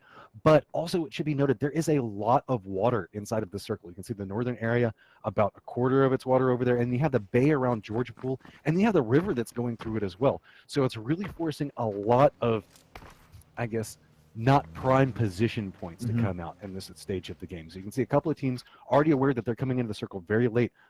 Instead, trying to go for that center rush, they're just trying to play the edge and trying to pray that maybe the next circle won't be very centered and they could try to get some territory that might not yet be claimed. Well, you do bring up a good point, though, with how much terrain is sort of artificially left out by the zone. Because obviously, like you said, the water not being played, but also the south side, obviously not going to be the ending. Well, actually, as I say that, favoring the Georgia Pool area, getting out a lot of specifically the east as well as the water. It still could flip south, is what I'm getting out of this new flip. It probably won't. And in fact, we might want to have one of our first Zarky Hill end games. Well, one thing to note as well is we got Godimus and the rest of his squad. They're all in boats. They're outside in the blue right now. Not too terrible amount of damage that's coming through, but they're going to be coming up and through. Maybe get some control over this bay area. Going to have to keep an eye on where they decide to crash in at. See, everybody's starting to contest it. Since everybody did such a hard push towards the very far north, that means that the northern area of the circle is going to be very congested, specifically in transitions. As you can see, that Carbon is already under fire, running right into the sights of Austin Gate. Oh yeah, a lot of shots on these passing cars, and this is going to be the game of scouting and the game of sort of chicken in some ways, as squads figure out, okay, where can I drive? Are there people here? Yes. Are there people here? Definitely yes. Totality driving right by, introducing right through Slime Squad. Looks like they were barely able to get away, but now they're going right back toward where they already know what other squad is. This is not good for Totality. Well, Totality was just trying to find some way to get through here. They're trying to use whatever piece of hill that they can. See Hetro is starting to step forward. Smithy now under a little bit of fire coming through and actually collides with a rock as he's going down, instantly jumping out of it. He's like, no, that's too risky. Just going to pull back and away, but now he's kind of trapped over here, trying to make it back over to his friends. He's like, no, Taro, come back for me. No. But naturally, Taro can't stop there. It's too dangerous. Smithy is all on his own as the bullets are just coming from every direction. See, Hetro looks like he might be choosing to follow up on this. That also ends up being a little risky if Optic goes a little bit too bloodthirsty on it. Smithy's going to get the heal off and just try to push back out and away from him. It is a 200-meter push, so I think good on Optic for not making that. They have a great spot on the hill. They shouldn't concede that. Meanwhile, a lot of their squads make their way into Georgie Robin, AK, trying to get shots on this passing UAZ. They will not be losing momentum, but oh no, ramming into the guardrail, getting caught out in the open. Lush and Bonaparte still somehow alive. Render, it's luck of the Iris as they run their fully plovers in, but Bonaparte getting finished off, running into the building. Lush as well, finish off. Render, our first team's going out here in game 2. I have to say, I loved that positioning coming out from Exodus, where they had some people holding down position. They knew that people were probably going to be coming down from the north, and they had somebody post up on the other side. So right as that vehicle came in, it just got torn apart after they jumped out of it. But speaking of torn apart, Honage does a little bit of a peek and instantly gets dropped off of this. So now we're going to see got stolen. Do a push up. And it's going to be MJ Yo that ends up getting the kill off in the distance there. Heard Toffee's talking about beforehand. Got to secure those kills if you get them. Oh yeah, God's what we saw a little bit of sniping, but we didn't get to see them claim that kill. They're a little bit salty about that. They definitely saw the kill to obtain that kill. MJO saying, yep, it was me all along. He does spot their movement over to the northeastern side, but can't do too much to actually prevent this. God Squad playing the northeastern edge, kind of once again in a good spot. You know, they like playing edge, they take a lot of these squad fights, and if they're looking for squad fights, then squad fights are what they're going to get on the northeast side here. Yeah, it is so congested in this area. See that a lot of people are just trying to post up, get some level of control. Naturally, the high ground can be beneficial to a certain degree because you can try to catch people as they're pathing through. That's where Optic is posted up at. There's also a lot of low ground pieces of terrain that you can play off, a lot of buildings, building complexes that are kind of smattered here and there that you can get some level of control over. Now, speaking of this, we have a tiny building. Have you ever been inside that building? There are no doors on it. There's just those front entrances and that little, it's like a little shop there. So these guys are really pincered down inside of this location. They've got their motorcycle posted up off of it, but there's just just not a lot of really good places to play, but they do have some level of cover as they have teammates that are off holding down a different angle from them. I've driven past that spot on many an occasion, but I'm surprised that not everyone going for this particular location. It looks like, once again, we're seeing these teams trying to employ these strategies where they may not be completely safe if someone goes for a 4-man push, but at the very least, that they're trying to get as many kills for players moving as they can. Because when it comes down to it, for both of these two split teams, who would push these locations as a 4-man? Where would they be able to do that? They wouldn't be. They'd be driving past. So this play here from Duel, actually pretty smart. It's very interesting to see how these teams are adapting to a circle such as this. This is not necessarily one of these circles that anybody ever prays for when they play. You're playing off of the back foot at the very beginning of it. And finally, we see the circles are a little bit kinder to our players as it gives a fairly centralized spot. Now, Wooly, who we're looking at, that was in that kind of awkward building just a second ago, they're going to be in the do center. This is a good and a bad thing because you have some level of control. Maybe you might not have to move. There's some benefit inside of it. But the problem is now everybody's gunning for your potential positions. It's one thing to have the center. You're like, hey, we might not have to move, but now everybody is gunning for where you're at. Look at this. Nova sneaking into this little shed. He is spotted out, the bike getting de-wheeled, but he does allow his team to sort of show that, hey, this shed isn't clear, but the hill in front of me is. They could use the low ground behind the shed, move up here, and be in a pretty good spot for the end game. That's only if they have a lot of their own vehicles. This isn't exactly free, but Lorcanarp is providing information here to Nova for a future position they could nab. It's almost playing a little bit of a safety spot that we were talking about before and separate out just a little bit. Now, we do see that Crisper, the rest of his squad, they're going to have to make their way just a little bit more down into the south. See, they're one of the few squads that are still not yet inside the circle with 45 alive. They hopped inside of their vehicles now, and they're going to be transitioning a little bit later than everybody else. Looks like they're leaving the bunker at this direct point. I think that they're just going to play directed edge. Yeah, they just drive up, put up their vehicles right next to each other, and are just going to post in this position. Now, you can see that Optic is aware of this. They do see that transition does come through, and it doesn't look like they're necessarily taking any shots at the direct time. Do they not have a clear line of sight onto it? I think that this might be actually Slime's that might have spotted something over here. I saw some kind of fire getting lit in this general direction, but it's kind of to tell who sees who, with his sight lines being as awkward as they are. Yeah, Gods were actually taking these shots, but we do see Carbon XYZ with the AWM sniping the head off of Little Prodigy. They do have a couple of smoke grenades, but they should be able to get this off. But Carbon there with an AWM, I think that's enough for Godswood to realize that they should not be peeking this compound again. That was with a red dot? Okay. Hey, yeah, well, whenever we saw it earlier, we didn't see exactly which crate that he ended up with, so he might not have sight it. Remember, everybody is playing with not much loot, so they just had to make do with what they could, quickly move. So an AWM with a red dot, if you're having to do long-range fights, that kind of sucks, but let's be honest, these are professional players, all of them. They can kill you with a red dot. Most of them probably kill you with an iron sight. They don't necessarily care. They're capable of adapting off of anything. Now we've got an M249, one of your favorites you're talking about just a second ago, and in a round like this with 45 people alive, that could be so beneficial, especially if you're having to crest these hills, just lay out the fire and line it through. But almost all the players are not going to go for any crates from this point forward, unless you're forced to just move right next to it. They're just death traps. 45 people alive, you can see that everybody's going to be looking around. Now, the big question comes into play. We can see Totality not quite in the safe circle yet. They're still going to have to move a little bit more to their east. That's going to put them up next to Exodus. Yeah, and that will be a bit of a factor as well as they decide whether or not they want to try to fight right through that Georgie area or if they're going to flank around north. Either route will take them into a fight, one against Exodus, another one into Optic. They don't quite know that, though, and in fact, this squad, this wasn't the same group. This isn't Optic. They didn't loot Georgie. They don't know this place that well and who all is here, but they are playing it pretty safe, running through these apartments. It's not like it's easy to catch people through here, and if they do get caught out, these apartments, very, very hard to push. So Totality taking a very, very safe route in. It honestly might not even be aware of Exodus's presence. Well, at this point, they're just trying to get some foothold of safety at the direct time. But off in the distance over here, we have a very close range skirmish. You can see that Godimus and Bad Seed have already been knocked down. The Trigger is looking back over there, trying to figure out. They've thrown out some smokes, thinking maybe they can get over towards Godimus. But you can see off the side of it, it's Pentalol. It's looking straight back down onto them. It's 2T is trying to figure out if he can risk going for this. They're under a lot of pressure at the time. Blitz are coming out, and yes, it's going to be that trigger that's going to get knocked on the transition for it. That's going to force Blitz just to completely pull away from this. Too risky. They can't go out. Meanwhile, Dimpo's just going to use this distraction to just cut across the bridge back behind and be like, thanks, guys. We're just going to make our way up and over. Snark's pushing. Look at that on the left side. He's trying to confirm this kill.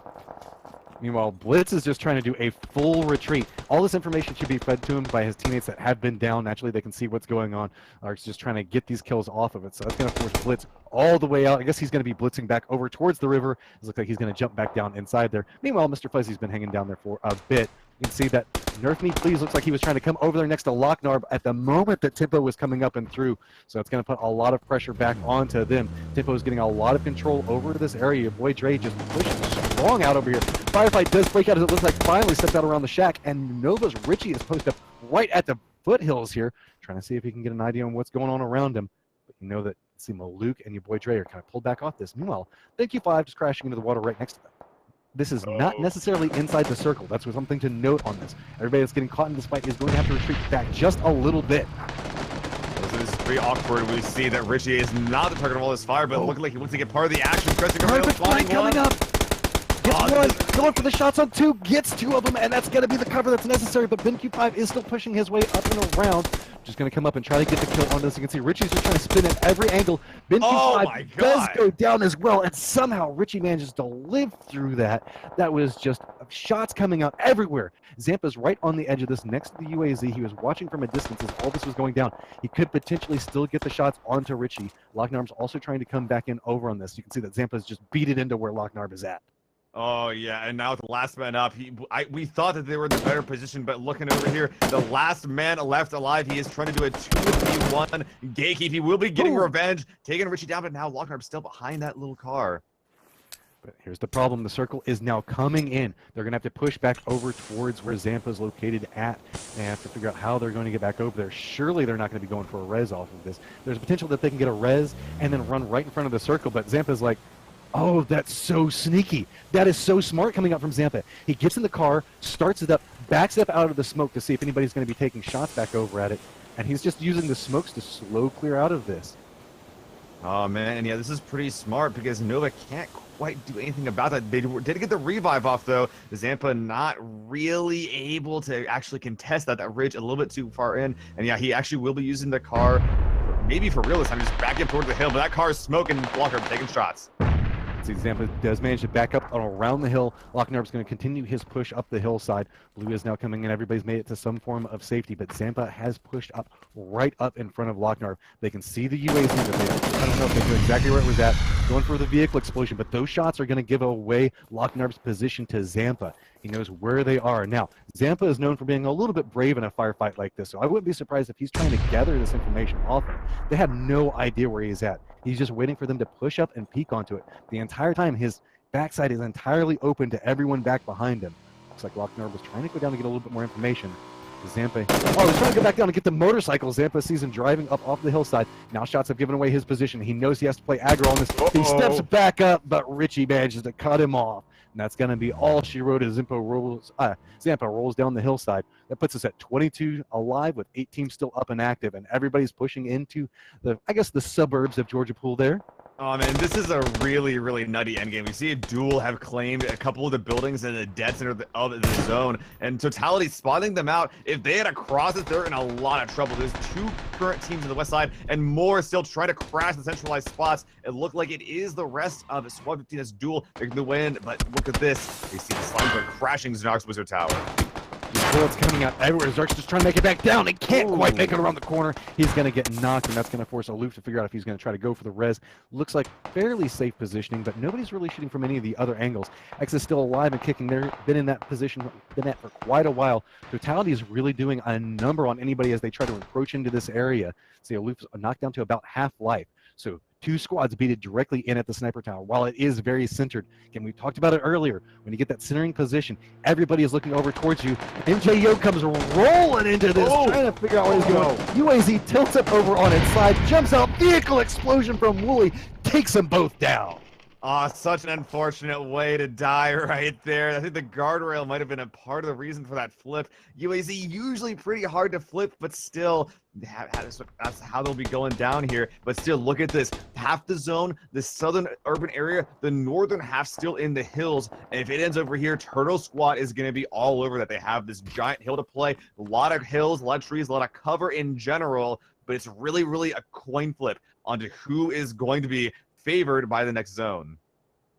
So now everybody's just trying to get into some level of information gathering. You can see the Optic is coming up right back behind here. Hitcher is doing a slow creep, trying to figure out what's all going on around him in this general vicinity. Here are the shots coming out, but right now Exodus is not up and active, not terribly loud. So Robin AK has managed to get up, rezzed up there. He's probably going to be able to get healed up just fine as well. We're just waiting for these last couple of seconds until the circle does collapse and reveal where everybody has to move. 18 alive, Totality with a nice shot, getting it down off in the distance.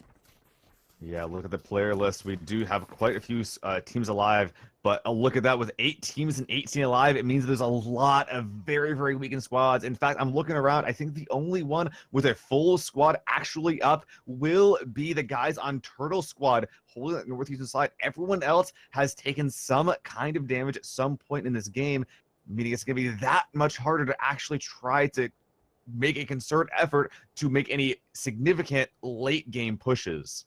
We do have Mr. Fuzzy, who's been forced into living in the river for quite a while now. Looks like we might have to finally see him push his way back out. And yes, still staying on that Georgia Pool area. So all these guys that are out in the hills are going to have to push their way through. This is going to be really hard, specifically for Nova. They're going to have to transition over across a very contested zone. Meanwhile, we do hear a couple of vehicles from Optic. They're actually deciding to cross the road. Is a pretty smart play. One player making the cross, but Hetchor, I think that he might be left without a vehicle. That UAZ is in play, but it looks like Totality. It's going to be very, very hard for them to actually contest that crossing if Optic decides to use vehicles. So now it's just a matter of who's holding what angles and how they're going to contest through this. You can see everybody starting to stack on top of each other. Specifically, Exodus and Optic are right near each other while Totality is beaded in on them. Coming back up behind that, you can see Don't Shoot Me and the rest of his team slowly pushing out and over into the same general vicinity. Loof is all on his own, still inside the sniper tower. A couple of shots now going back and forth. It looks like Optic has separated out. You can see Hypoc is off on the southern area over next to Totality. Meanwhile, we do have Hetchor that's over there next to Exodus. Man, you said it earlier. I'm just thinking about it right now. This eastern side is going to suck to move into. Nova has essentially an open field to have to cross into, as well as our northern squad. Turtle Squad has not made their movement yet into the white. Looking over here, Optic, though, spotting a couple of players, Totality in that window, trying to keyhole over there to Nova's current position, but can't quite see anything from here. Looking over here, the north side, though, is now finally popping off. See that it's going to be exits post up near these windows, looking back over towards the hillside. It's going to give just a little bit of an opportunity for Decana and Zentrix. I think this team to slow move down inside of here. So we're going to be about how Turtle Squad can slowly creep their way in. Can they manage to survive through this? You can see smokes are now coming out. They know that they're going to have to push through a very dangerous spot. Those smokes, though, are also going to draw a lot of attention back over towards them. Off on the side of this, you can see Nova just hopped into a vehicle and we're trying to make their way through. Totality says no to that. Guns them down as they were trying to come off that. That might be the opportunity, though, for Turtle Squad to move down. They didn't quite execute off of it. It looks like they have managed to make it into the safety of the circle, but now they are under fire from multiple angles. Oh yeah, this is super rough. These smoke grenades not quite as effective as they would hope. And you mentioned it earlier a little bit, but multiple squads can see this location. It isn't just Exodus. Everyone wants a piece of the Turtle Squad pie. Even at this point, Duel taking shots up here. And these smokes, they're pretty good, but they can't cover everything. But looking over here, Robin getting down. This could be what they need. Oh, Outlaw manages to get it down, but then the retaliation comes back from Exodus. It's going to be the second time that we've seen him go down up there. Outlaw's just going to do a slow creep back over towards Don't Shoot Me, who's holding the low ground. See that hard push now coming out from everybody on Turtle Squad. The cannon does manage to make it to some form of cover. So this is going to make this to where everybody is now inside some form of safety. But look at how stacked these guys are on this northern Georgia Pool area. Specifically, we've got Exodus all posted up here. Hetchor decided he wanted nothing to do this. They exited out of it, and man, oh man, this is going to be bloody. We've got a little bit of a circle where Totality is posted at, and everybody's going to have to push into them. There is just that kind of, I guess, intersection sitting right there. Zentrix gets shot down by Jetsu on top of us. He hadn't quite managed to push down with the rest of his squad. But look at that. That road is just cutting right through the middle of the circle. That is so much dead space for these 14 people still up and alive. Everybody's just going to have to cling to the buildings and the pits of cover that they can find. One combat in on both sides of the road. There are a couple of guardrails in, but that's pretty much it. Also, important to note, Turtle Squad on the north side, the only full squad that was left is now down to 2. So everyone that's left is currently missing at least 1 player, meaning the upset potential for this is pretty high. All it takes for the tide to turn is 1 headshot, and then all of a sudden some pretty insane stuff could happen, Matchroom. See, Exodus has been posted up here in this location for quite a while and finally going to have to move out and away. That means that this is the first time that they really haven't had a chance to get all the information of what's going on around them because they've been pinned down from group after group that's been taking shots. You can see that it's multiple downs and multiple angles. Don't you see that?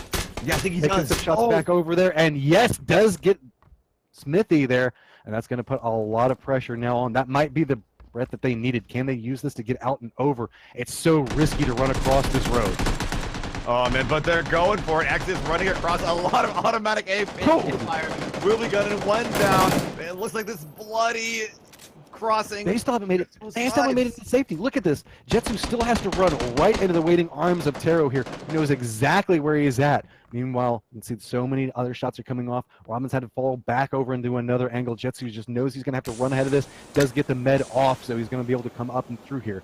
So now we're going to have to see how Taro's going to play this. What angles you're going to choose to be watching. Looks like he thought somebody was over in that general vicinity. Now he's going to step forward. Jetsu's going to be able to cross from window to from wall to wall over there. So he's going to be able to cross over and through. That might also provide Robin a chance to make it over. So yes, does manage to make it over into that wall. Now we've just got a slow creep over. 9 people alive, Seal, and they all have some level of idea where each other are, and some of them have different angles. As I say that, you can see Jetsu steps right into K-Mine, and K-Mine just takes him down. Yeah, look at this. Obviously ending with the 2 groups that are in the combat's controlling a lot of this space. Who gets to stay? Who's gotta go? That's the big question that's on my mind, and the answer is everyone. None of these compounds are in. And we were just talking about how the road provides no safety. It's just out and in the open. Hypok's going to get knocked down there on the other side of the wall. So Hetro has to figure out if he's going to go for this. 7 people alive, 1 of them down. Everybody just has to run in the middle of a field. You can see that there's just a couple of railings to provide cover there. So Hetro has his work cut out for him, as it looks like Totality knows exactly where he's at. The grenades are just raining down next to him. This is really good for Totality. Only their side of the road has those guardrails. The far southeastern side has nothing. It's like a chest-high wall versus nothing. This is actually pretty good for Totality here, if they can survive the fight against Optic as well as get out of their building safely. Well, our mermaid back there, Mr. Fuzzy, who is forced to be inside the river for oh so long, is still alive and kicking. He can potentially be an influencer inside of these next couple of fights, as he's being the solo man out, and he's been so quiet for so long now. Hetro feels like it was finally safe enough to go back for Hypok, but it might be a second too late. Did he put himself into too bad of a position to go for this res here? Grenades are starting to come out. Hetro is going for the run off to the side of it. He's going to instantly crouch down, and wow, Wooly just took him down. So Wooly's still going to be looking off on this Mr. Fuzzy. Still playing right on the edge of it. Actually, it looks like he's just going to opt into tanking. No, he knows exactly where Wooly is, and they're trying to push forward. Look at how much tick damage he's taking as he comes through there. He knows that Taro, rest of Totality, has got to know pushing over from that area. They have to know that he's got to be pushing as well. So he opts into the slow crawl. But he's now trying to negate the potential of using that railing with slow crawl and pre-positioning. So Wooly's trying to get some shots onto it. Look how much damage Taro is taking. Actually gets knocked down by the blue zone. Now Totality and a lot of trouble. Can Mr. Fuzzy play any plays off of this? He's still opting into being quiet. Now Party's taking some shots over towards Wooly. You can see that they're actually moving up towards that railing. Mr. Fuzzy knows exactly where both of them are. Goes for the shots. Gets instantly taken down. That means that Wooly and them are going to end up getting the kill on that, and they're going to get first place. Following right back behind that, we've got Mr. Fuzzy and the rest of Murder's Plush Toys netting themselves second place with that the Stealth Lord. No kills in second place. But meanwhile, look at that. K-Mine, Wooly, Pentalol, Znark coming in with a solid 12 kills of their own. That kind of feels like an upset to me at the end of the game there. I felt like Totality had a bit of an advantage, but especially Taro going down to the blue and leaving, following and riding it in, that did feel like it might have been a little bit of a misplay there. I'll be really curious to hear what Desperate has to say, but either way, some really, really good plays by Duel, winning the second game here at the PUBG Online games.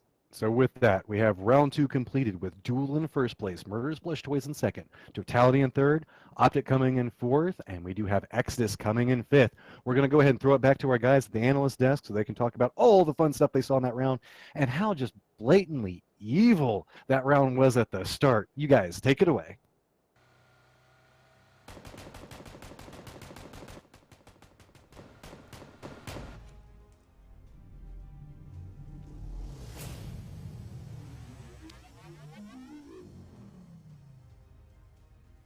Thank you very much once again, Matrim and Seal Jabron back here, joined by Toffees and Mustache Dave. That is the classiest sip from a coffee mug I've ever seen in my life, let me tell you.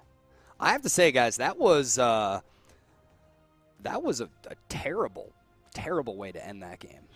That zone is, I'm upset because it was nice, and you know, we had a little bit of urban combat, and it was cool. It was nice to look at. And then the road thing happened, and there were still 4 teams alive, and I was like, eh.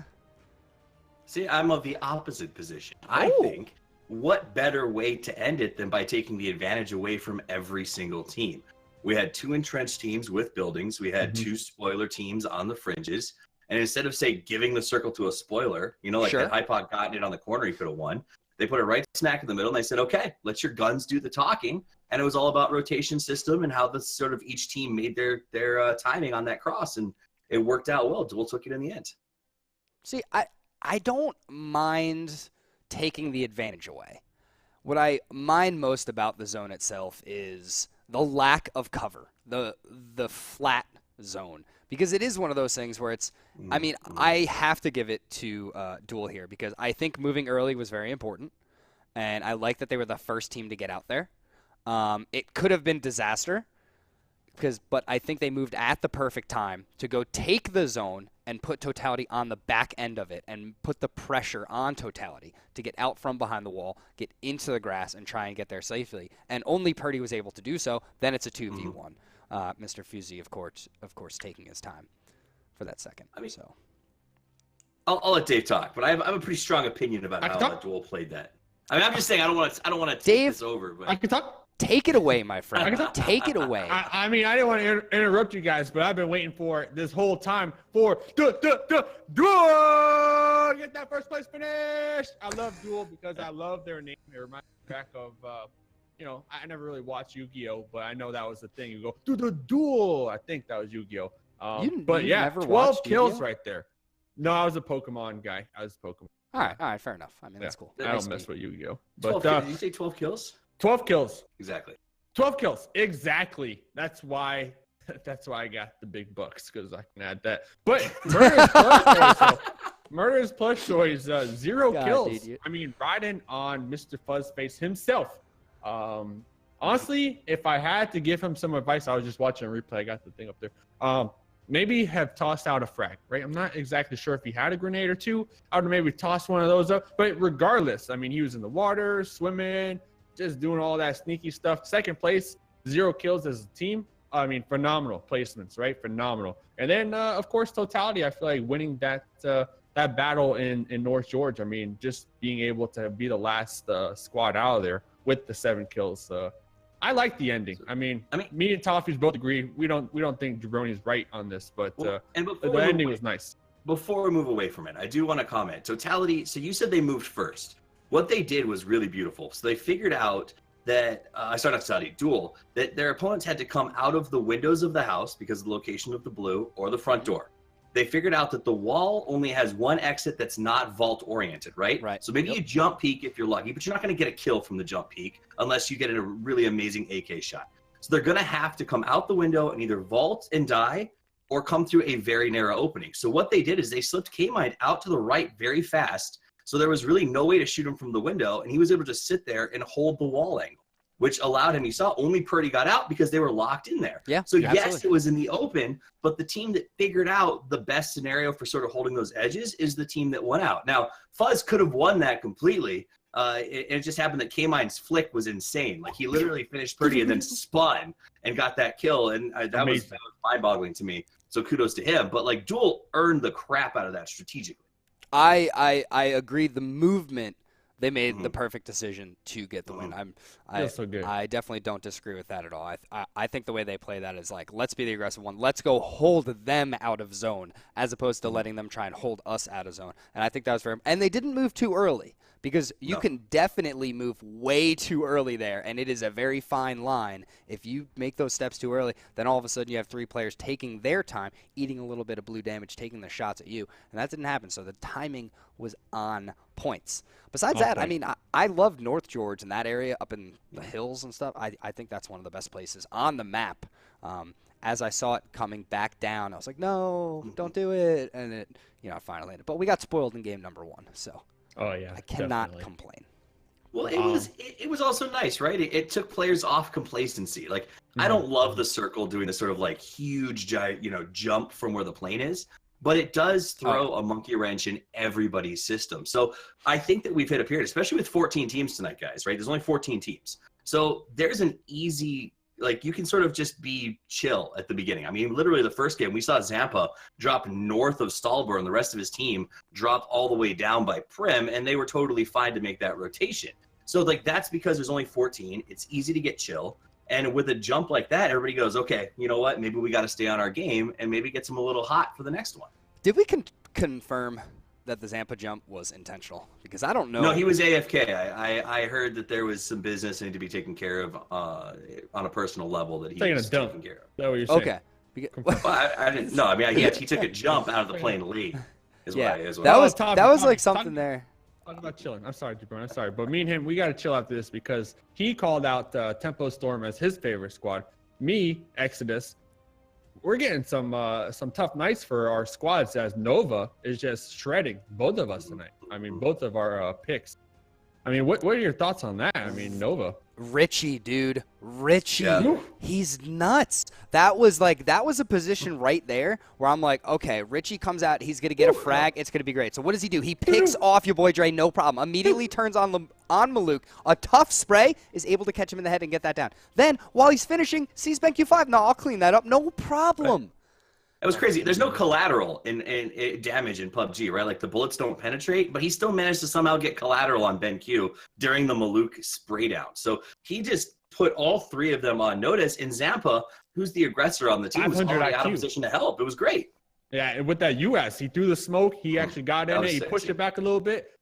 I loved it. I loved it. I hope we see a lot more of that. Dave, that was a really good point because that was a issue for. That could have been a huge issue for Zampa. Unfortunately, he did end up getting killed off. But I saw the smoke come out, and I was like, what is he doing here? How does he get to that hill? And then he hops in, doesn't try to drive. No. I'm just going to reverse it. I'm going to gun it up the hill. It's fine. They get the spray down. What is it? Look, he rolled it a little bit for himself. Just testing the waters a little bit, seeing what's going on. And then he just reverses back. It almost gets the Explo, but he jumps out just in time. He puts himself in a position where he will at least have a fighting chance, and that's so important. Well, here's the real key. So he did that, went back to the smoke, and they saw him not in the car. A second after this replay ends, he uses the car to get to the hill, and while he's doing that, they open fire on the smoke. So literally, they thought he was doing the same thing. The reverse worked, and if you go back and watch it at some point, guys, you're going to see them spray the crap out of the smoke because they thought he was doing the same thing. So it was sort of like it was like outthinking the repeat in some sort of like he's living in 2022 and the rest of us are stuck in 2018.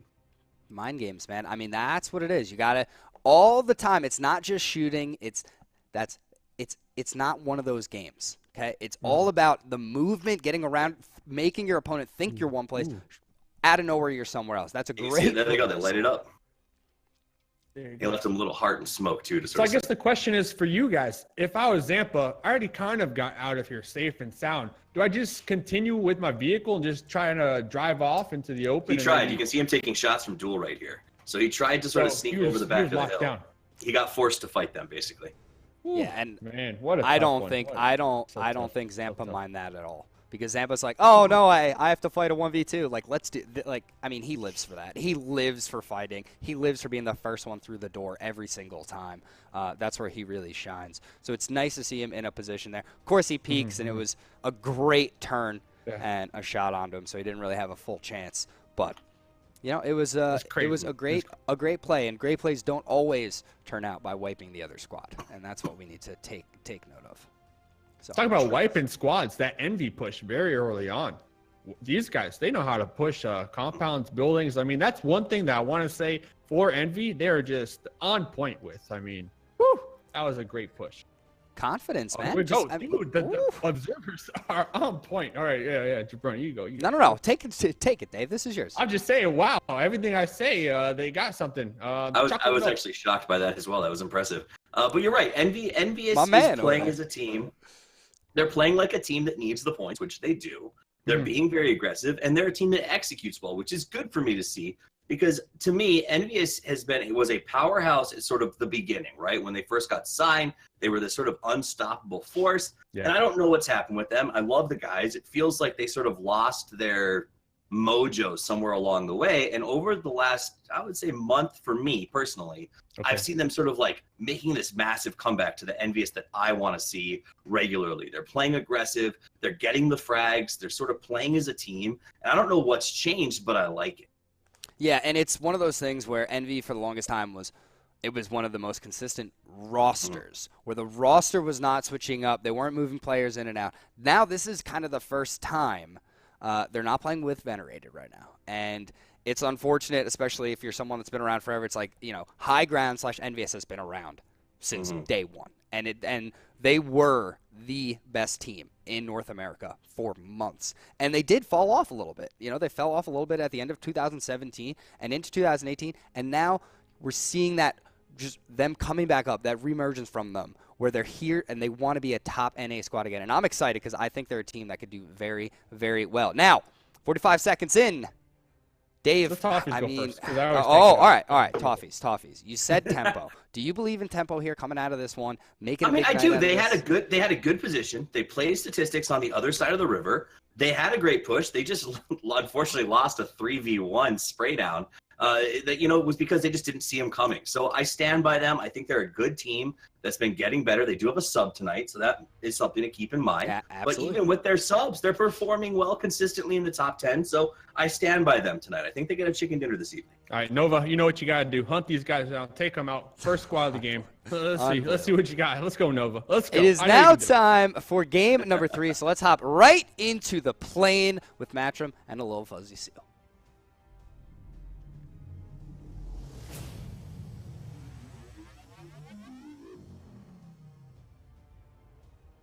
Oh, man. Game 2 full of so many high fights. Our desk broke that down pretty dang well, but that's in the past. This is current Game 3. I'm a little Fuzzy Seal, joined by Matrim. And what do you think about this flight plan? It's still a bit memey, in my opinion. It's not quite as bad. I'm just hoping for a little bit nicer of a game. To be honest, the circles last game were pretty cruel. We had a mean plane that came through, forced everybody to transition really early. Those last couple of circles were really mean as well. So let's see what we can kind of get out of this one. We've got a little bit cleaner of a flight path. Unless you wanted to go to military base or maybe down to Milta, that might be the few places that you can't go, but we already talked about it earlier inside of the cast. A military base, not super popular as far as competitive play goes. Somebody will probably grab a vehicle, maybe try to make their way down there. But with that being said, Georgia Pool was our last ending point, and you can see that there's a lot of teams that really love Georgia Pool, so I would be surprised if we see a lot of people already pushing that direction, and yes, we do. Oh, yep, we have the normal offenders, Optic, as well as Axis making the way there, but this time joined by a couple of guys from Envious. There's a Kaisuko, Jesse Lal, as well as the guy who isn't Caden under that, making their way over to southern Georgia with the Kaisuko going east, Caden going south. They're pretty wide split, looking like Envious wants to secure a vehicle as well as get the best loot. And hey, if you have the entirety of southern Georgia pull to yourself, you're allowed to do that. We've seen Envy kind of lean into South Georgia. That seems to be one of their preferred places to go. North Georgia does have some different control points that you can play around it. We're starting to see that usually it goes one squad in South Georgia, 2 different squads in North Georgia, and they kind of separate out and do they kind of just make a bad neighborhood. They don't really mess with each other too much and just kind of go one far west and one to the far east. Looks like Exodus does do that far east drop. But look at this. Optic just opts into a centered strategy. So they land in those apartments right there, kind of forcing Exodus into a little bit less of an optimal looting area, not allowing them to make their way inside the apartments. I'm going to be curious to see if Optic tries to hold this position and not allow Exodus to go through, or if Exodus even opts into trying to go for this. We talked about it so many times. Optic and Exodus always seem to encounter each other. Yeah, and looking over here, last time we saw this, we didn't see Optic hold this. We saw them, jumping from rooftop to rooftop, just seeing what they can do. We do see 17, though, getting the AK, peeking over here to the right side, or at least grabbing a helmet. Yeah, no, he's not going to be peeking that. He's going to be going rooftop jumping. But looking over here, the one time no one heads to the south, that is where the zone is. And 2 games in a row, Matchroom. We're getting some really mean zones, man. This is some serious circle baiting that's going on right now, as now nobody that could make it down to military base off of drop. You can see that it's just going to go right down there. People are going to have to kind of do similar to what happened last time, try to get what loot they can, secure vehicles very quickly, and we saw 17 take a nosedive off of there. He was like, I hate this circle, I don't want to live anymore, and just jumps off the top of the building. 2 more times is all that I'll take, my friend. But looking around, I think only 1 squad currently in the zone. Those are the guys in Pachinki right now. Duel currently in right there. They're in a pretty good spot to move. In fact, if they go right now, they'll have pickings on wherever they want. But the question is where do they want to go? There's still enough of the zone that's in on the north side that it could flip north. So that if they do decide to head south, to hit that military base, to hit Nova, wherever they want to go on the south side, they still could get messed up by the zone. I'm really curious to see how these teams will be playing, if they'll be suspecting people that are bridge camping, if they'll be going across early, or if they'll be taking their chances on the northern side instead. Well, here comes the interesting thing. You see this happen a lot of times where people will just assume that somebody has already done something, so they're not going to do it. Yeah. So I'm kind of curious to see if any teams actually choose to go into military base and actually loot it, because some of them might think that somebody just landed and got a vehicle before them, and it's too risky to go for. We do see that Totality was starting to make its way down there, but we actually have Major NL kind of posted up inside of Sunken City, and that was 2 different, or no, that's on 100 rounds posted up over there next to him. So yeah, so this doesn't necessarily get the most attention, but it's kind of whenever you end up with one of these awkward planes where you don't know exactly where everybody's going to go, you kind of fall back and drop into Sunken City and see what you can get out of it. Maybe try to get yourself a vehicle and get out in a way. But there's going to be murderous plush toys. We saw doing a lot of survival last game with Mr. Fuzzy that was kind of forced. He lost a lot of his teammates early and was just all by his lonesome and managed to sneak and crawl his way into a second place spot. Yeah, these guys don't need gear to get an in-game placement, and honestly, it's good for them, because having 3 guys crammed into Atlantis is not a good way to get your guys kit up for the end game. Luckily, though, they will be in a pretty good spot kit-wise, but looking over here, they might be a little bit late heading south. We're already seeing Wooly in the Lighthouse trying to contest this, and as well, Totality already on the south side, grabbing these early compounds pretty close to the shoreline, looking like Duel is trying to prevent anyone else from heading over this western bridge. Something that could be very important to also watch is boats in a game like this. With as much of the circle that is water and not necessarily knowing which side we could end up on, people that are trying to gather boats or reposition for them, or just trying to figure out exactly how they're going to come through, that could be a very big influencer. You can see that sometimes a team can end up with 4 boats and all just kind of be moving around, but naturally whenever you end up with everybody kind of already playing a coast game like this, ooh, that's nice, great. You end up with a lot of people really just trying to fight over those boats very early. Yeah, honestly, I wouldn't be surprised to see a team try to grab some boats early, but yeah, Zampa getting down to really early first blood from these 2 players. See, that looks like we've got Zark that's actually been knocked down there. Going to get an easy res coming off of it, but it was going to be Tempo Storm that was trying to do a push over here already. Lost a member off of that. Oh, man, and you know that Tempo Storm was looking to do exactly what Duel grabbed. They went on foot, they went for that push, but it looked like they didn't even know that Duel was here in the first place. One squad knowing what happened here, but Sharpshot SD scouting in from God Squad is going to figure this out on his own, looking like he's going to be trying to get across this bridge early on. We don't see a whole bunch of bridge camps inside of competitive PUBG unless it's a circle such as this. See a lot of the squads are kind of posting up, trying to get some level of control and some sight lines, kind of trying to figure out exactly which side of the I guess the island that it's going to be on. Is it going to be on a ranch proper, or is it going to be down a military base? So you kind of post up and try to get some level of control over these different areas. Something interesting to note from the zone, we see a bridge camp actually occurring on both sides of the zone. The west side, like Duel, like we said before, but on the east side, Nova Land Dune, on this little gas station, it's not the best place to camp. You know, sight lines are average at best. Defensibility, also, once again, average. But there are a couple of locations that Nova, if they do decide to sit on this side of the bridge, could easily get a lot of shots on passing cars. Richie coming up here behind, next to Land Dune, these guys' teammates. It looks like, though, as soon as Richie comes over here, Land Dune will be joining him. No thoughts of bridge camping will be in mind as they're making their way over to the southern island. it was a safety bridge camp. He was just posted up there making sure nobody else came up and tried to get any level of control over that area, so forcing them back out. Now that the rest of his teammates are here, they're going to cut over and through. Now, there is a level of commitment that comes inside of a circle like this. If you choose to go down towards Military Base Island and it ends up going to the north, you now have your work cut out for you to cross back over that. So this is kind of a gamble for every single one of the teams right now, just kind of going with a gut feeling on where they think the circle is going to end up at. That's one of the reasons why I'm surprised to see Nova crossing. They had that sort of 50-50 spot claimed, but now instead they decided that they're going all in here on the south. And honestly, if you're one of the first teams coming here on the south side and there's a compound that's in for the end of a military circle, man, you're in a pretty good spot. But it's still, like you said, is a 50-50. The strength though coming in, and with how many teams are forced to move in, we're gonna have a similar situation as in game 2.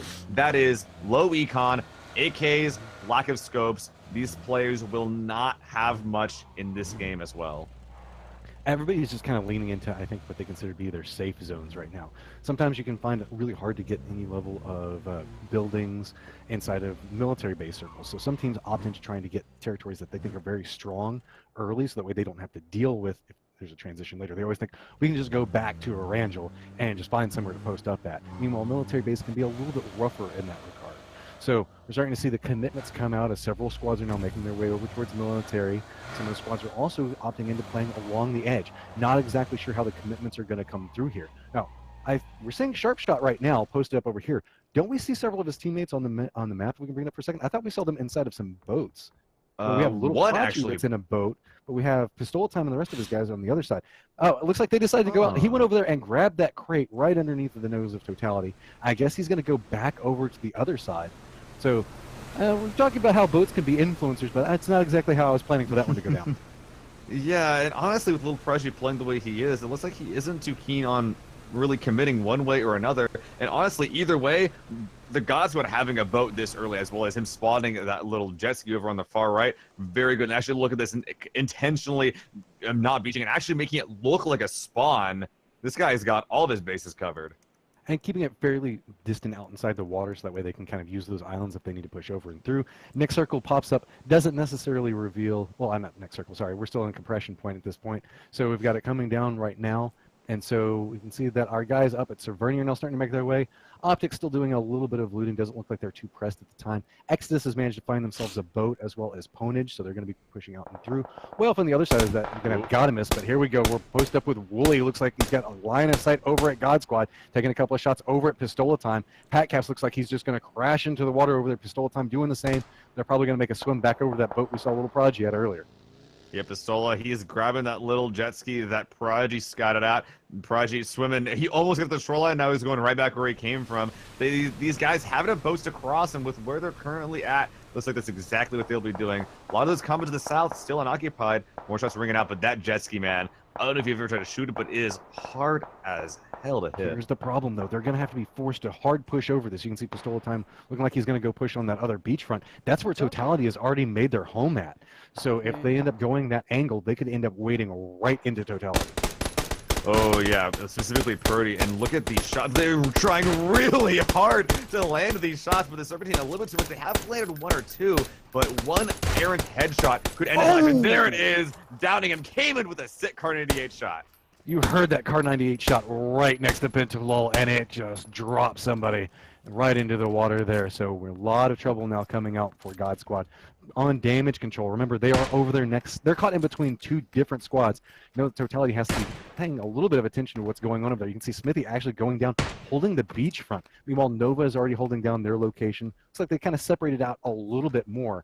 We do have Don't Shoot Me and the rest of his squad holding down, I guess, that cliff facing. They haven't quite managed to figure out which way that they want to commit yet either. But if anybody tries to drive across or take any boats across this area, it's going to spell doomsday for them. This is still a big 50-50 coin flip for which side of the map this is going to flip on. Is it going to be the north side, where a lot of players are currently making their way down into the water already, or is it going to be on the south side where we've seen a couple of teams get south early and found themselves some compounds, but currently have seen not too much action regardless. Looking over here, there, either way, Duel has been making a lot of noise, and pretty much everyone who is on the north side still knows that they are there. Centrix with the current 8 trying to spot out Wooly. Pentalaw as well, making a lot of noise there, but oh, it's going north. If you're Nova or if you're Totality, you are feeling really bad about your prior life decisions right now. Well, if anybody, imagine how little fudgy and those guys that are forced to be swimming right now. If you're on God's Squad, you crash into water, hoping that you can make it over and through. There's a cliff face that's off on just around them, so they're going to have a hard swim no matter how they try to aggress up into this. Guys that just scared them into the water are right next to them. We're probably going to see a lot of people just crashing into the water as they're not exactly sure how they're going to get through this. But Nova's already opted into the vehicles, and they're just hightailing it through. Are they just going to drive straight over? It looks like they might have a boat spotted out, and yes, they're going to come straight over. Yeah, there it is. It is a boat. It's kind of hard to see, actually. I don't blame you. Yeah, it popped up just there for a second for me, so they're just going to have to wait. Now, here comes the risky part of this. They know that they can't wait too long. There's got to be people on that cliff, so they instantaneously start to push their way over. Now, are they going to be running into any bullets as they come through? It looks like nobody has claimed this cliff facing yet. And it makes a lot of sense. This is a very awkward game. A lot of players forced to move around. Not many people in the center right now. I'm pretty sure we actually only saw Murderous Plush Toys in the center compound. But oh, look at this. A lot of other big movements as it does look like MJL leading the way for his groups, hitting the other centralized compound. It will be Murderous Plush Toys as well as Slime Squad claiming the 2 centered compounds. Definitely in a good spot in the mid game here. Popping back over here with Lush, you can see just running along the sides of this. Does see multiple vehicles around him. Render just trying to get some level of control in this area. They think that they are going to make this their home. It is fairly centered in the new circle. So this is one of those buildings that's kind of awkward to play around, though. So we don't see it get a lot of attention just based off of the different sight lines, that how people can kind of crest over that hill back behind it can be fairly dangerous. But you can see some interesting fights come out of it. It's all a matter of which angles you choose to control inside of this. Ben Long already holding down this the lower area, so that way you can try to look up and around. You can hear it off in the distance.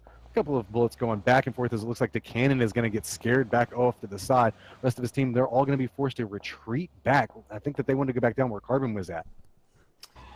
Yeah, it looks like they do have a little defendable ridge for themselves. Luckily for them, the yellows are not taken by anyone. They're just healing up here, prone and behind this little vehicle right here. But man, there are a lot of squads that are kind of just running around, claiming some really, really odd spots because no one knows where anyone is yet. This is a very, very odd situation that the game has given us. First, a very, very just terrible flight plan zone comparison, making them go a very far distance away, followed up with a sort of flip from this from the what was probably going to be a military ending back up north. A lot of squads assuming that most of these places are taken, and yeah, the center 2 compounds are, but in the areas around, a lot of those places still empty.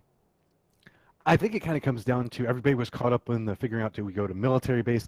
Do we stay on an island? Trying to figure out that pathing. So they weren't necessarily paying attention to how they were going to, like, the information around them. They know who's directly around them, but now that that's been freed and they know that they're supposed to stay around the Pachinki area, they're like, okay, now where do we go? Because again, this has a lot of field area next to it. If you can see over where Optic is posted up at, that's a lot of hay bales and fields off over there. We've got the hill that's just to the side of Pachinki. There's not a lot of buildings to play around, so a lot of people are going to be forced into playing terrain pieces. So it's all about what do you consider to be strong, and do you think that you can get through there? Because we still have 51 people all alive. It's very risky no matter which path you take. Yeah, there's been very, very little death. So at the very least, while teams aren't in exactly amazing spots, they've been doing a good job as far as not losing any players, not going all in on anything too crazy. And at this point, having this many players, having a full squad alive in a situation where you're still the second circle, it hasn't gone all in on, you know, if this compound is going to be a god spot or if it's just going to be leaving at some point. Still a pretty decent spot as long as you have your full team of 4. I just have to say these guys are so amazing. They're managing to make adaptations just so flowingly right now. They know exactly where they need to go. They took their gambles. They managed to recover from those, reposition themselves. We haven't lost that many players as of yet. So as it starts to collapse in, this next circle could be a big death trap, though, all depending on how it chooses to pop. Just centering directly off of the last circle. So everybody was playing along the edge now has to push through. But look down off where you can see Pistol, we got Pinto, Lol, Znark, and Wooly. You can see Wooly was holding down that lighthouse. They're going to be crossing right over next to where Totality is. There's a lot of these locations that are already grabbed. Pretty much the only location that's still empty is Pachinki Hill. We already see 2 teams rotating in that direction all at the moment. Nerf me over here, not hearing those vehicles that are just right behind him. Does get himself a car, so he's not going to be going looking for any fights on as a solo. But meanwhile, while that's going on, shoot to kill, grabbing Pachinki Hill right under the nose of Tempo Storm. There's going to be a fight breaking out for who gets to claim this hill now. Remember, Tempo Storm did lose a member earlier, so they're trying to figure out exactly how they want to do this. They hear all these vehicles coming up, and they're like, no, we could be outnumbered. It's a smart call. They're just playing a little bit safe. They're just going to get out and away. They don't want to get involved into a fight like this. Naturally, Adam did. They're going to hear that vehicle. They're going to hear it pull away. They were looking off that direction, just going to opt into playing, I guess, in that little dip up towards the top. Meanwhile, Tempo Storm is just trying to find somewhere to go. There's nowhere to go. But we were talking about beforehand. Remember that farm location over there? You can see Mr. Blown Apart coming right back on this. Gadamus has already been torn down. Bad Seeds trying to find the right angle on this. Bin Long's holding up over there, but look, you can see Bad Seeds managed to get control over this outside building where I should be coming out as smokes come through, but Lush wants to play this aggro.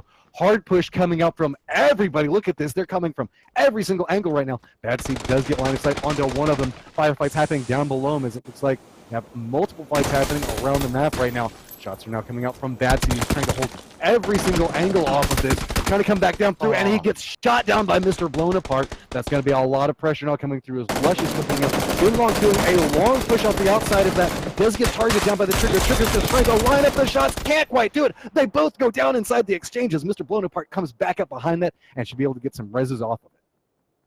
That was a very destructive compound crash there from Grunt. So Render barely able to keep their 2 downs alive, leaving a full squad v squad fight. Walking with 4 players, always a huge success. So Render going to be in a pretty good spot, clearing out the northeast side for themselves. But look at that, another squad fight as it looks like Totality might be getting ganked from the southwest side. See that we've got Wooly and Pinterloll that have managed to reposition, brought their vehicles back over, caught in multiple skirmishes right now, just trying to hold anybody out from encroaching into the circle. Totality is in a little bit of a rough state as we haven't seen them really have any vehicles in recent memory.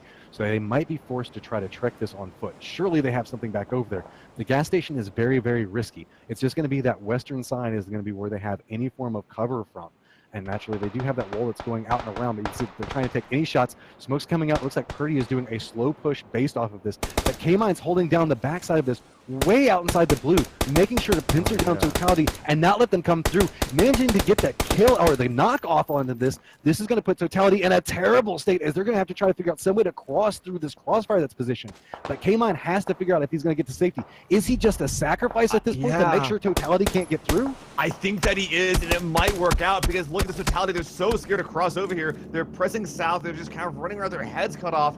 Cayman, I think he sacrificed himself so his squad doesn't get pinched from the west and north sides. I mean, it is one of the earlier circles. You can see it's already taking damage. Lost about a fifth of his life. He's just looks like he's going to stem up just a little bit, make sure that he can try to reduce the amount of damage that's coming off of it. Totality is now forced to play inside the blue. Really, it's just one person taking a lot of med damage or a lot of damage, having to burn through their meds right now. That's holding back a full squad. This is so much resource denial that's coming onto Totality right now. It's insane.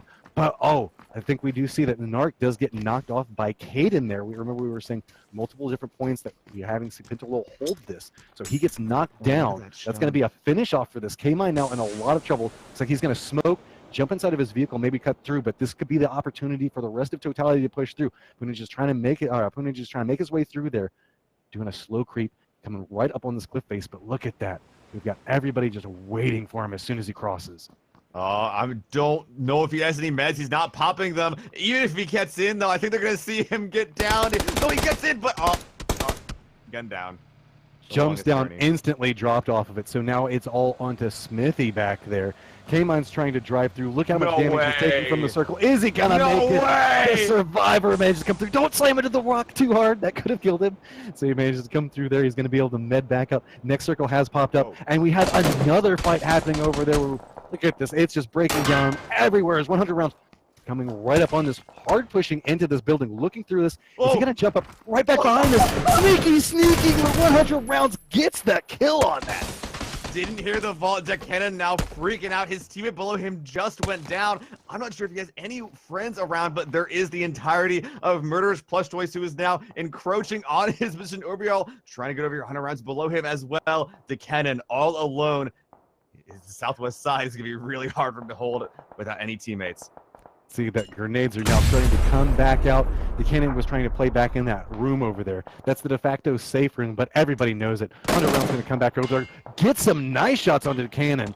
Pulls back down on the side. Remember that cannon does have some teammates that are up on top of this hillside that could fire down, provide a little bit of cover. So, big factor inside of this is we also have Envy that's coming up back behind it. Pentalol and K-Mind, after doing a little bit of gatekeeping, are now being gatekeeped by Envious. Totality Smithy is still alive, has managed to get himself into a vehicle, but looks like he could be running right up next to this fight or right next to Optic. There's no good place for him to go through here. There's just not a lot of safe positioning, so he just runs right to the edge of the circle and instantly drops down. Oh, His cover's running away. And also getting shot from the north. Has nowhere to go, so he's just having to retreat back into the hills. His cover has abandoned him, and he runs back up right into Envy. They just managed to take him down. Caden lighting up the kill feed again. He's been having a very good night tonight.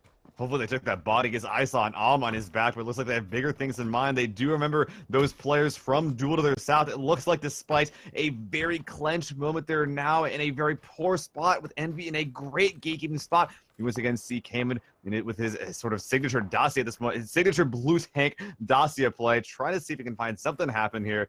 But looking over here, Caden, he feels like he knows exactly where Pentalol is already. At this point, K-Mine has to be burning through so many meds. Finally does opt into getting in the vehicle. He's going to have to come back over here.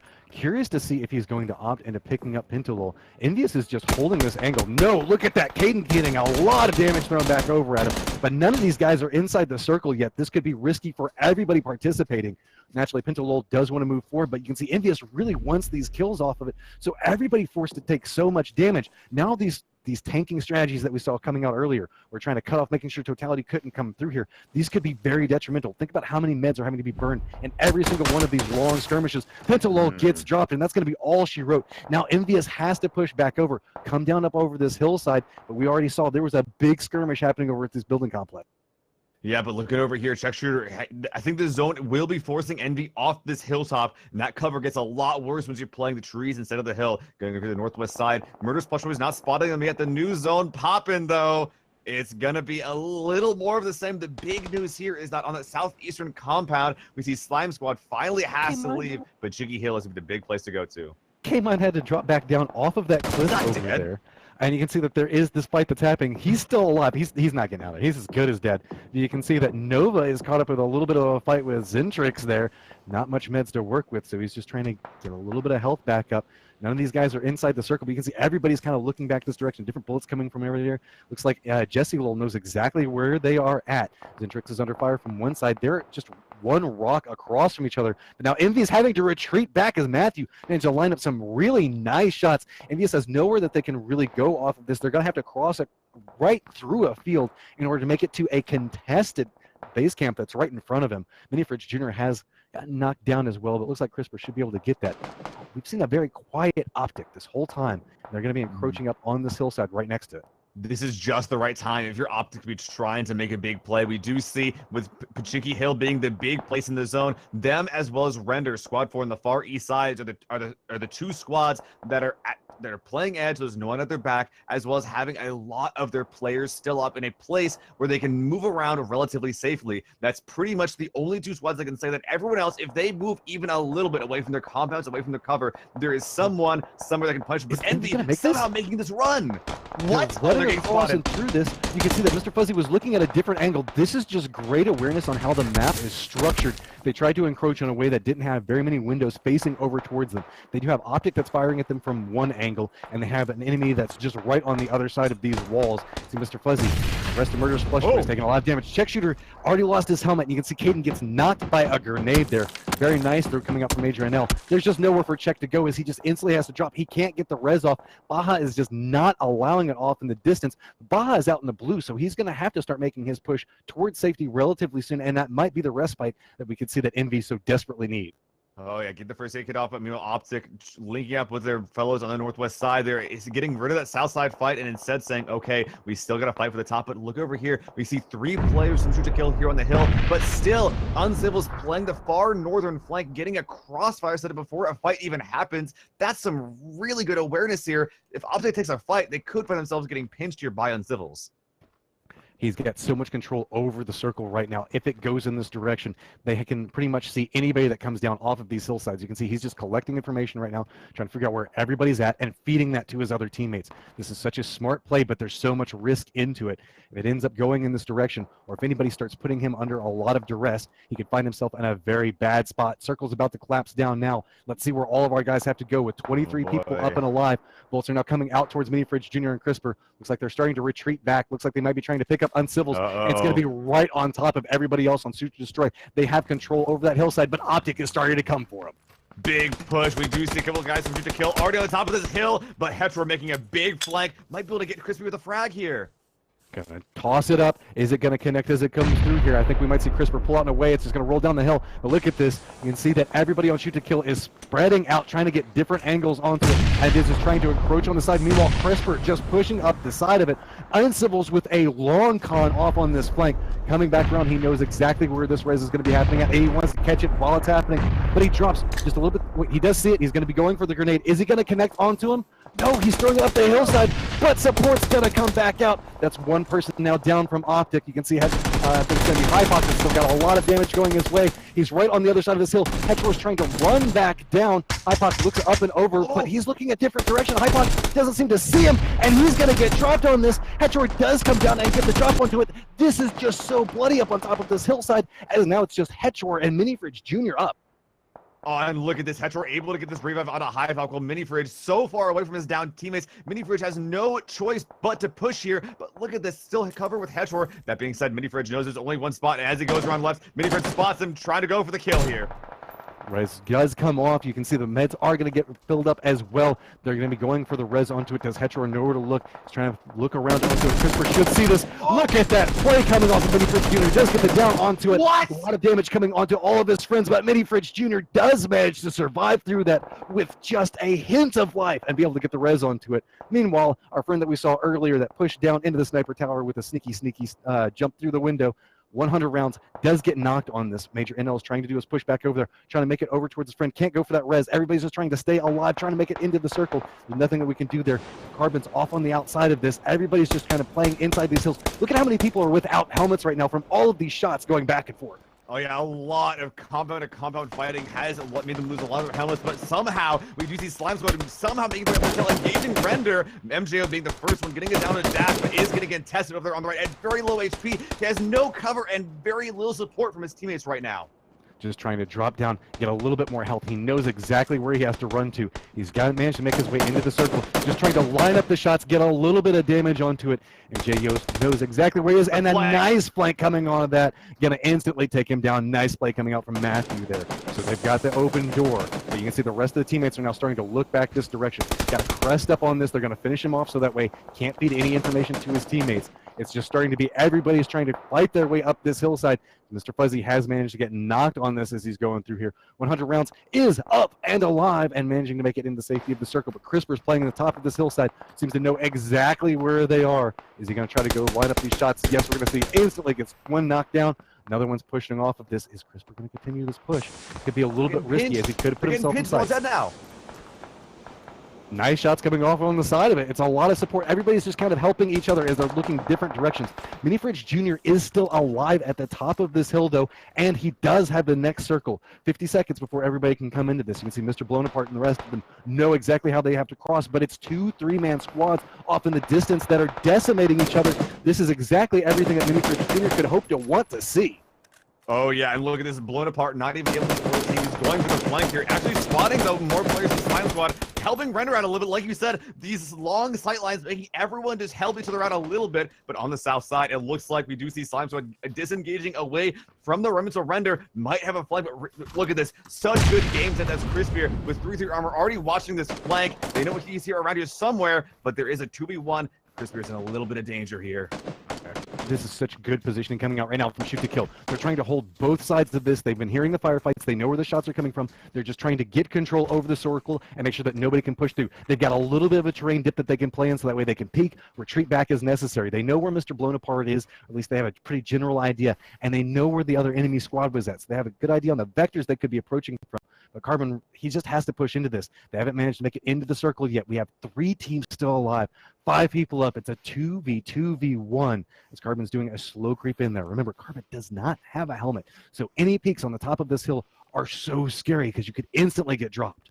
I think that's the big reason why we haven't seen him play it. His teammate also playing the far southern flank, but looking at that, we see Shoot to Kill going to the southwest side. They have decided that they're going to be favoring the south side, trying to take the strip 2v2. This will be good for Render, probably going to get second place or whoever ends up winning this fight. But this flank from MJO might not work out as well as he would have thought because there's 2 players he's walking into if he keeps going. And he can't stop either. If the fight starts now, he has to keep running and gunning. The zone is right at his back. But look at this. Everybody's now coming back over here. Mr. Blown Apart is trying to retreat back over, ending up in a very similar spot on the circle. So everybody's on the southern circle, section of the circle. So now we finally start to see people get spotted out. Bullets are starting to exchange back and forth. MJO is looking back up on top of this. He knows that he has to try to figure out what terrain piece he wants to play. There's this little bit of a dip. He doesn't know where everybody is at. Keep in mind, these guys have no idea what they're walking into. Nobody knows exactly if this is a 3v2 or how it's all located out. Crisper's now starting to come through. Mr. Blown Apart has been taken down. They now know it's a 2v2. Carbon does have the high ground positioning onto this. Did hear where the shots are coming from. Looking back over there. Crisper does peek back up and instantly drops Carbon. This is now turned into a 2v1. MJO is off in the distance. He knows exactly where they are. The information should be fed to him from his teammate. So he's just going to circle back over, get control over the circle, and force them to come to him. He can play off of this hillside. He just has to make sure he lines it up. Does he see them positioning up on there? It looks like Crisper's trying to do a couple of peeks over there. Not quite managing to get all the information out. He's trying to play this as slow as he can. There we go. Trying to get the shots. Getting him about halfway knocked down, but MJO is on the worst end of that trade, trying to get some meds up. But it's a 2v1 hard push coming out as they know exactly where it is. They smelled the blood in the water, and they're coming for it. Now it's about MJO just lining up the shots, but he can't quite see him off of the reposition. So that is going to be a nice win coming out there for Crisper, Uncivils, Mini Fridge Jr., and Adam Tids. Shoot to Kill, as well as a lot of our top teams showing insane games. That's all of those guys being on the hill, knowing that whoever controls Pachinki Hill is going to be the game winner. So many squads went for that, and all those guys that decide to make that play are in our top 5, but it will be the insane flicks of Crispier as well as Uncivils, Mini Fridge Jr., as well as Adam Dids getting first place in that insanely exciting Game 3. So with that, that is the end of Game 3. We still have one more to go, guys, so make sure you stay tuned in. But we're going to go ahead and go over to the analyst desk. That way they can break down everything they saw inside of that, a lot of those cool transitions, and naturally talk about anything that catches their fancy. We know that whenever we have these group of guys on desk, it can go a little bit off the rails. So I'm expecting it from you, Dave. Go off the rails. You guys take it away.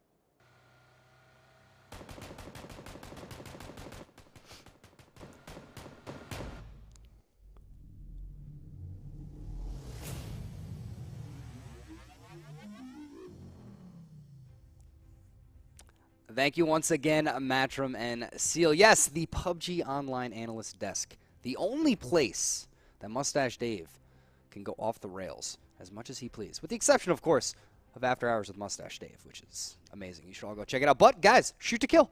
First place, Crispier, Mini Fridge, playing for Shoot to Kill. Coming out, making big plays. A wild final circle, and I definitely want to talk about a little bit of the movement there as we play kind of King of the Hill. I think that is something that needs to be touched on.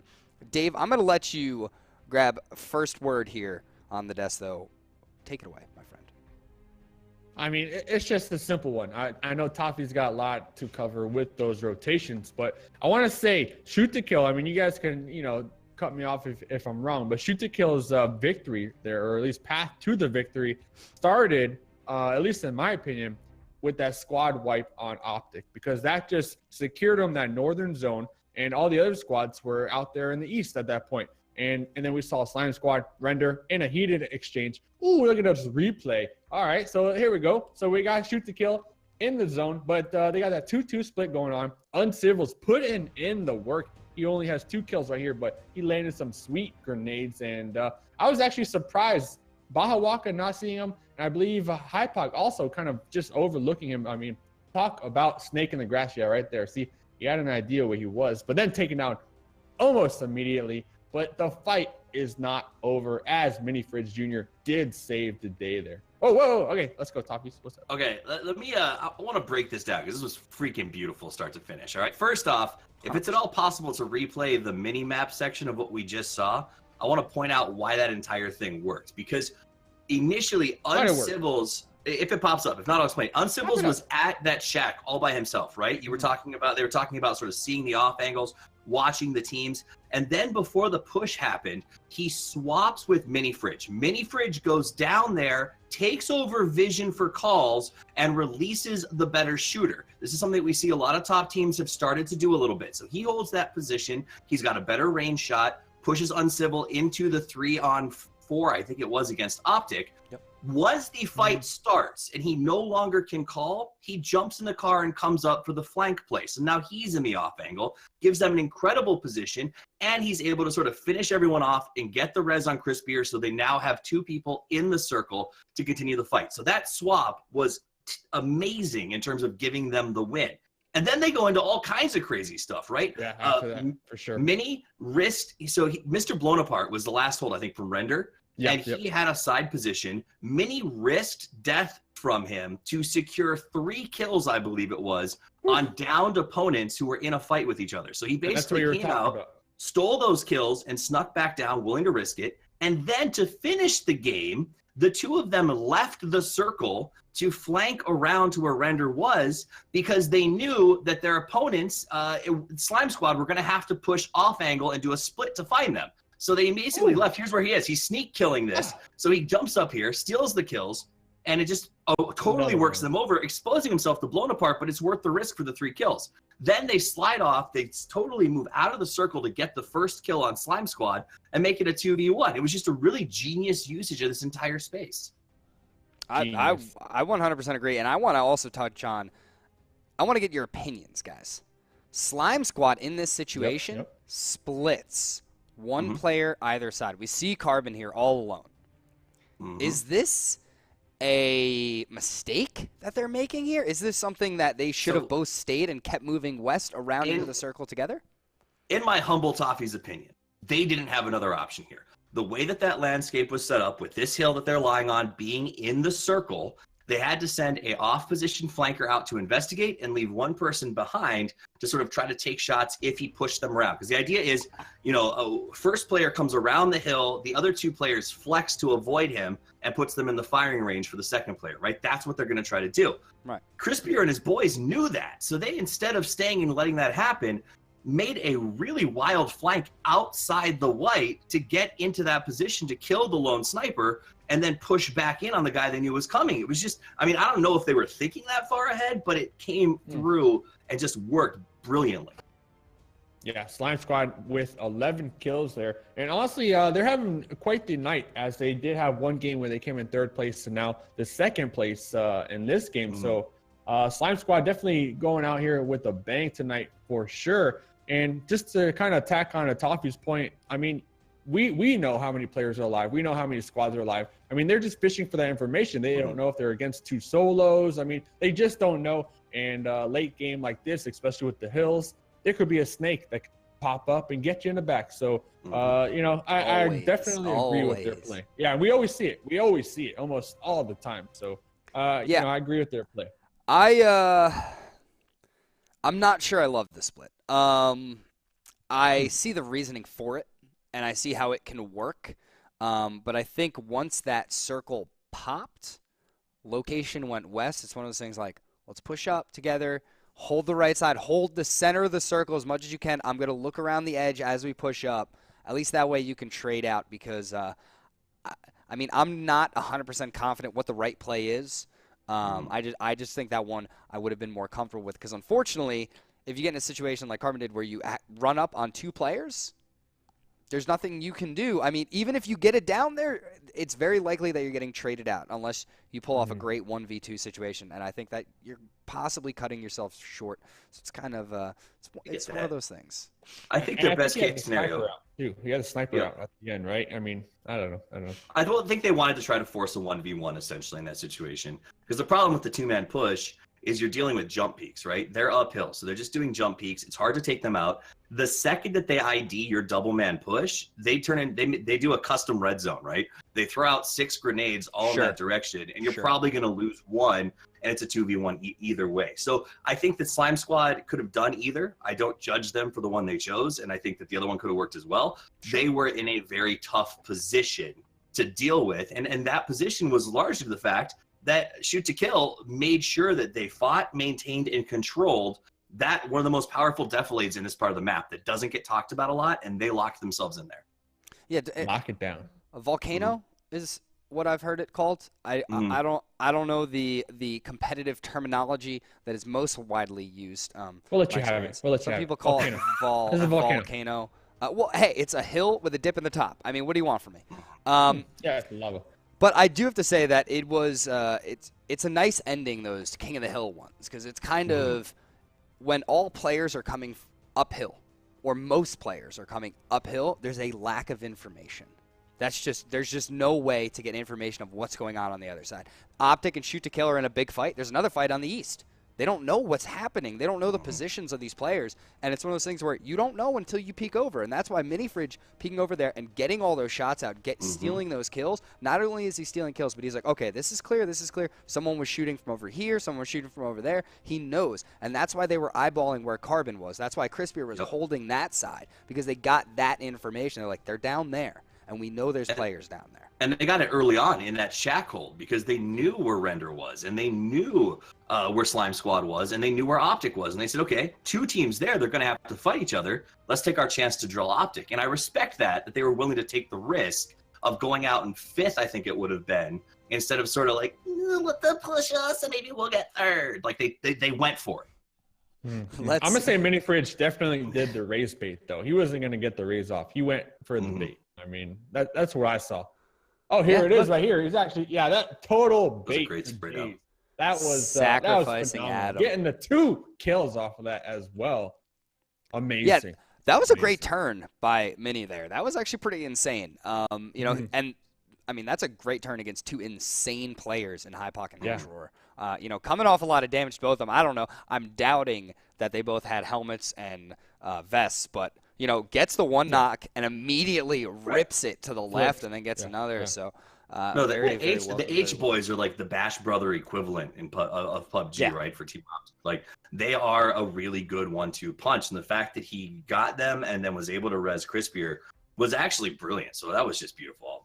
I've talked too much about how awesome. All right, so before we go on, wait, hold on. Mentioned. Oh man, come on, I got 50 seconds. Very, very quickly, the Bash Brothers, the Mighty Ducks, best movie trilogy of all time. Dave, take it away. Are you kidding me? That's what you wanted to say? I'm talking about the game, man. All right? You made mention of who to look out for tonight, kind of on the cusp. And I feel like we've been seeing them in some of these engagements tonight, but they're just not getting the placements. So I'm going to say Team Envious. I mean, they're currently sitting at number 18 on the global leaderboard. I really feel like this last game here tonight, they need to go for kills and placements. At least top 3 if they want to, because we only got 1 week left after this. One week. It's definitely getting down to that grind, for that cash money. So that's all I want to say. All right. The actual game, not my. I completely agree. I would love to see Envious perform, but it is now time to get into our final game of the night. So let's kick it right back into the lobby with Matrim and Lil Fuzzy Seal.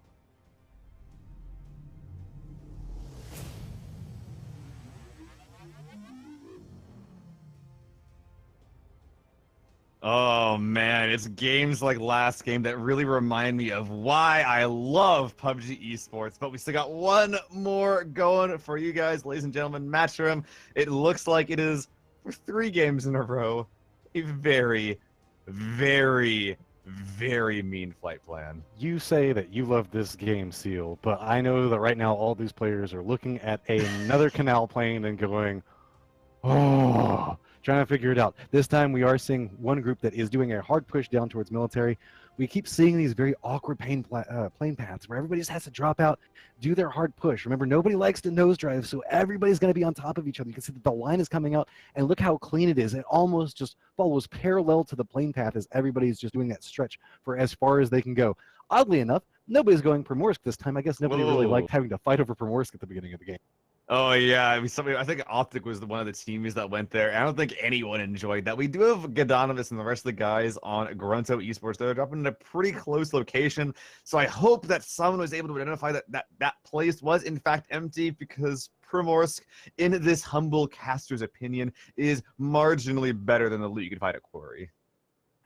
Possibly, if you can manage to get over there, maybe get yourself a vehicle, that becomes a big factor. A lot of these guys are going to try to drop and get some type of vehicles. I'm hoping that's what Purdy is doing, so we can see him off on his own near the gas station. But we're having a little bit of a jump around. As you can see, it looks like BenQ5 was going to go try to take down 17, but Hetcher comes rolling up to provide some assistance for him, scare him off and away. So with that, I think BenQ5 is going to pull back out and try and make it over the rest of the boys with Tempo. Well, I say that. We usually see Tempo, they kind of claim this West Coast area and kind of separate out and loot. But look at how many little mini drive-by occurrences that we've got going on. We've got that Trigger that's over there next to Zampa. We've got Taro that's kind of driving out and around. We've got Baja that's over there next to another Totality Minter. BenQ5 is just being like, Tempo Storm is like, hey, no, nobody comes to West Coast. What's going on here? And there's just everybody coming through, taking their vehicles, and then hightailing it, I'm going to guess, to Georgia. And now they've got a really good reason to zone once again so far away from the flight plan, almost as far as you could get, unless it went to like Stalber or something. But so many people just they see the flight plan and they're saying no. They're playing the flight plan's lava game. They're trying to get as far away from that as they can. Only like 2 teams actually dropped around, and that's Envious and Nova. Everyone else going for school, apartment, Rozak, Yasnaya, Georgia Bowl. So many guys are still driving like a minute in to this initial looting phase. And honestly, right now, not a bad play. They're going to be in the zone. They have a lot of time to loot, but it's going to make that initial timing of when do we send our first player out for that compound? Where are people going to be? It makes that entire situation a little bit more awkward and a much larger gray area for teams as they try to figure out where people are going to be in the late game.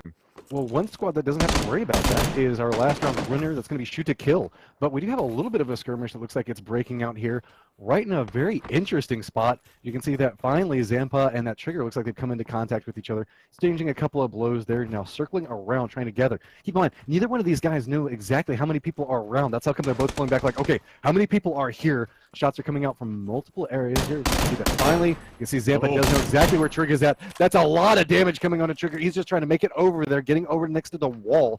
Trigger's just doing a push over here. He knows that he's got a lot of trouble coming his way. Zampa has the AR, doing the slow push out over towards him, just trying to make sure he's covering every single angle. Now the question comes into play, this early in the game, has Trigger managed to get any meds? At this point, it looks like he's posted up and he hasn't managed to do any healing at this point. Does he have any bandages, anything that he can work with? He has an energy drink. He's got that going for him. He just found it. He just picked it up. Everybody knows that's the default strategy. When you don't have any health, run to the bathroom and pray. At this point, Zampa, again, you have to remember we're playing this off of the mindset of Zampa. He doesn't know how many people are here, so he's trying to watch every single angle. Meanwhile, that Trigger has no idea how many people are here, so he's just dropped down, knows he's got no life. He has the level 3 helmet, so he's just got to watch the doors. But Zampa doing a slow, aggressive creep. Remember, Zampa does play very aggressive. He has a lot of faith in his playmaking capabilities, so he will not hesitate to be any form of aggressor on this. Important to note, though, is that while this is very quiet, moving all jumping in the window, he's getting started from the outside.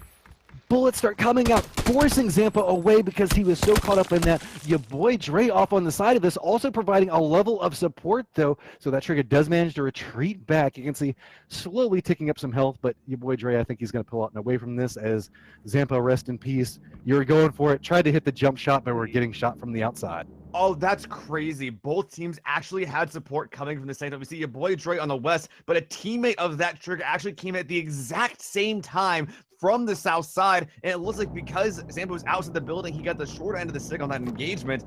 Bad Seed was honestly the really big savior to that Trigger in that fight. Forced him to run forward, and at that point you could tell that Zampa was just trying to figure out where the shots are coming from. Your boy Dre couldn't provide any level of cover. That was just a very interesting skirmish, but now it's going to put Tempo Storm in a kind of interesting spot now. We've talked about how they've been kind of being forced around out of their normal looting strategies. Going to see interesting to see how they adapt based off of this. Of a lot of our guys starting to modify based off of our circle, but Backcaps and the rest of the crew, they're like, nah, we're just going to continue doing military-based things. Literally AFK. Hey, you gotta pay attention to walls. You never know. There could be somebody behind that wall right now. Now, honestly, they're probably just talking and planning at this point, just trying to gather some form of information, figuring out how they want to play this. But there's still a time you can see still caught up in a little bit of looting.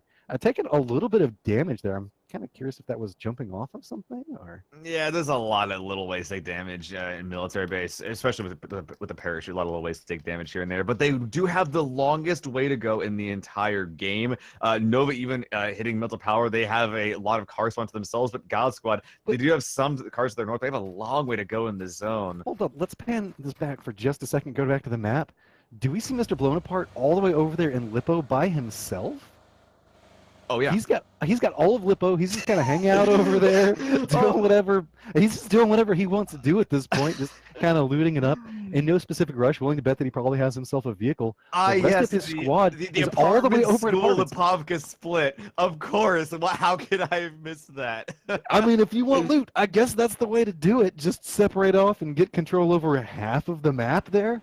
So in no particular rush there, we still naturally have our 55 alive, 14 teams up and active right now. So we still have our Severny guys living up in there. We also do have a couple of people that have already opted into a little bit of, oh, actually look at this, 100 rounds, got himself a ghillie suit. Did he have a ghillie suit last time whenever he made his push in there? Testing my memory. I think so. I'm not really sure anymore. Maybe. I'm going to go with the firm maybe. And it looks like he is the de facto Murderous Plush Toys crate getter, coming out with another ghillie suit and a sniper rifle to make some plays based off of that. Ooh. See, a lot of our guys right now are very focused on the center, right near the river. This could mean the fact that after last time, everybody kind of opted into either going north or south, not really knowing which side of the bridge they should be on. Everybody's going a little bit more centralized this time. So we see some of the potential points where people might try to drive across already being camped in little mini bridge camp. This is actually the rest of the Murderous Plush Toys. So they had one guy off getting a crate. The rest of their 3 players are actually here in number 1, the most central location in the map right now, and number 2, in one of the biggest choke points in the map. If anyone's gonna be crossing this river or driving down these roads in any direction, then it's gonna be on Murderous Plush Toys to do as the name suggests and get themselves some kills. That being said, all of the entire squad being there so early, I don't know how much ammo they have. Well, you can see Exodus was thinking about making the trek this direction, instantly gets scared back out and away by Envious, and so they're going to head their way back up on top of Everest. There's really nobody positioned up around that point right now. Can be a little bit hazardous, though. I know Everest does have that high ground position. If you have the scopes, you can make some plays off of it. But the risk is, with 55 people alive, anytime you poke your head up, you could have anybody on the map looking at you. That's how come we don't see Everest get a whole bunch of attention until it's really forced to happen. But see Swifty Q forced to retreat back up. Trying to figure out how he's going to make anything out of this, going, okay, can't go that way. At this point, he doesn't really have too many different ways that he can choose to go, so looks like it's the Mountaineer's life for him. All right, the pseudo noble member going up there. That Dacia is smoking. They do not want to be driving a smoking vehicle over any bit of high ground. This is gonna be his home for quite a while, but I think it's in the white. So yeah, he'll be able to stay for quite a while. The main problem that his team is in northern Georgia. Oh, and we're seeing K-Mine get shot out of a vehicle with really a lot of damage right now, taking out the tires on the vehicle. It's already smoking. Willie doing a hard run back over to that tree. It looks like he's wanting to try to potentially make it to K-Mine, but Purdy is not going to allow that to happen. He's just doing a push off to the side on this, getting a nice flank in position. Is Purdy going to see the reposition? He should know exactly where they are, but look, got several members of another squad posted up right over That's here. Jewel. There's the team trying to help them out a little bit, and Purdy is losing this fight. This flank all of a sudden is turning into a bit of a mistake. There's a flank on a flank as everybody is circling around each other right now. With a high ground position coming out from Zark, and we do have Pentalol holding down this spot. They do have a buggy right back behind him. We did see Exodus that was also making a push up this direction as well. So got to be very, very cautious on it as we do see that Totality does get the kills down there. That's going to force Zark to try to pull back out and away. Pentalol, do you have a vehicle up there, or did you just get abandoned? Okay. Pentalos is gonna walk, I guess. That might be due to the risky play that Zark's. Oh, he has a Dacia hidden in some bushes. Somehow, our caster eyes couldn't see the red car inside the green bushes. It's I guess we're colorblind or something like that. I will say that I'm colorblind at this point. But with that, he's going to be able to get over there. Now here comes the risky part: is how do you make it over and through? Is there's not too many different ways you can go here. So yeah, and there's no real disengage point that you can really easily get. I think Zark went try to make it over across that bridge and just got torn up as he did so. Everybody's just kind of playing around this river right now, or specifically around Everest, with not too many different options to play on. We do have a lot of squads that are kind of holding down some of these god complexes that are just south of the shooting range. See that they all do kind of have a little bit of a line of sight onto each other, so it's kind of disabling the potential sight lines that these squads can have towards other groups that are enclosing. Yeah, so pretty much like you said, that those compounds southwest of here and near Everest, as well as this line of compounds on the northeast side, are the two significant areas of the map right now that teams are currently on. And which of those two areas, or maybe both, that is cut up by this next zone is going to make a big impact on who has to move into the next circle and where they're going to go to. Nova, though, one of the big ones that doesn't really have a home right now, that hills that they're playing, that's kind of a thing, but with Nerf scouting solo, we can see how that's kind of a bit awkward. They're not really sure if this is clear or not. They're holding that gas station back behind, so this Nerf me pleased to kind of go out and scout a little bit, but he's pushing his way right in between a plethora of squads, so he has to play this very, very carefully there. I think he saw a little bit too much stuff, and he's like, no, we're not going to go this way, guys. So he's going to retreat back with his stylish You've seen there. too much. They're trying to get him, make sure he doesn't get out of here. Looks like he might just end up opting to scout back around us. He's going to be driving right up next to another group. See, bullets are now starting to come his way. Going to meet up with the rest of Nova, but they've got to figure out how they're going to make it into this next circle, as it is going to continue its path up north. So now all of the guys that were opting and praying for the south part of the river, and that being inside of play, are now going to have to make their way up and over. Look at everybody just already hopping into vehicles, pushing through. Remember, a lot of the quote-unquote God complexes have already been claimed, so we might see some people just trying to run through what could be a very detrimental zone for them to push through, as there are already 3 squads posted up into what could be prime real estate location. A lot of them claim, but now with the zone going so far north, a lot of them actually in the new zone empty. We do see Uncivils making the first one here. Nova saw that they have to keep going and find somewhere else. This silenced Groza is very terrifying for vehicles to lock up. I think he just drove into the bunker, if I'm not mistaken. Looks at the rest of Nova, not quite on the same page. Only 2 players making it in, a third retreating further west. They pulled back down in here, but I don't think this is necessarily the way that they wanted to go. We've got Adam Dids cutting across here, but we got Aloof as well following right back behind him. See, Carbon just gets torn up by Mini Fridge Jr. as they drive through. Aloof instantly pulls up and is out like, nope, I don't want to have a part of it. Adam Dids now following right up back behind this. He's going to just be able to meet up with the rest of his teammates, but Carbon's going to get dropped out, and it's going to be all she wrote. Yep, and it looks like a lot of these new compounds taken within seconds of the new zone. Still Optic making a lot of noise in the middle. Still a couple squads to the east, but look at on the south side. We see God Squad going head-to-head against Grunto Esports. See, Godimus has already been knocked inside of this. Sharp Shots doing a push up and forward right now. Falling right up over next to Bad Seed. Trying to get some information off of this. No, it doesn't. Yeah, instantaneously see Bullet comes back through. Trying to go for the peek around. Nice shots coming out from Sharp Shot. Getting the down. Trying to follow it up with a kill. No pressure coming up to follow it. You can see he's taking a couple of shots, seeing if he can bait anybody to come back this direction. Continuing the slow push over there. It looks like he knows exactly where Blitz is at. Going for the long distance grenade. This is going to see. Can he get it in there? It came on the outside of it, yeah, just right on the outside. That was a very close one. Blitz tries to run out, realizing he's in a bad spot, taking a lot of damage on it. You can see pistol time, Little Prodigy pushing on the outside of it, just throwing the smokes down, not going to be able to get it as Pistola time picks him off. Now Pentolol in a lot of trouble here as he's being pushed from every single angle. Well, they did get the insta on him, though, so Pentalol not on the same squad as the group we just saw get wiped, but going into whoa, he sees the oh my goodness! His head just peeked down inside of that and just revealed itself. Pentalol's like, sure, I'll take that, thanks. Now he's just looking back down the angles, trying to figure out what's going to be coming next. Throwing out the grenades, smoke grenades of all things, just trying to buy himself a little bit of cover. Now, he has kind of retreated himself back into an interesting little enclosure here, where nobody can really get to him, but he can't necessarily get out either. You can see the bullets are coming in everywhere. Grenades are starting to push in. Pat Caps is on the outside of this building. Everybody is just spraying every single corner as they come through here, making sure that nobody can be hiding back through. This is just trying to buy as much time as Pentalol possibly can, but you can see everybody is just encroaching up onto him. Gonna go for the grenade. Did it go out the window? I think it did. I think it bounced. Sure. Yeah, it did go back through there, but it's going to be some cardboard boxes that are going to absorb that, providing Little Prodigy a little bit more survival there. So, Pentalol now knows he's in a little bit of a rough spot. So just continue throwing the smoke. Maybe you can just smoke him out. Just throw all the smokes down there, really scare him out. Bullets are starting to come back his way, turning a little bit of damage there. You can see Little Prodigy trying to play the outside of this, just trying to hold the angle. They might be realizing this is too rough for it. So they're like, okay, let him just burn through all his smokes as he throws out another grenade there, just trying to buy as much time as humanly possible. There's 3 bodies on the ground there, so he could have a lot of grenades to go through. He also actually hit PUBGcaps in the neck there through the smoke. These guys having insane game knowledge, knowing even through the smoke where the windows are, but oh, you see Sharpshot creeping through the smoke. Oh, you see Shots come through, and he gets the down onto it, gets the kill as well, and retreats back. There was nobody there to follow up. They were going to try to fire through that outside window. Doesn't end up playing off, and so now that just provides Pentalol probably more grenades. You're absolutely right. And now the gods have to figure out 22 players up.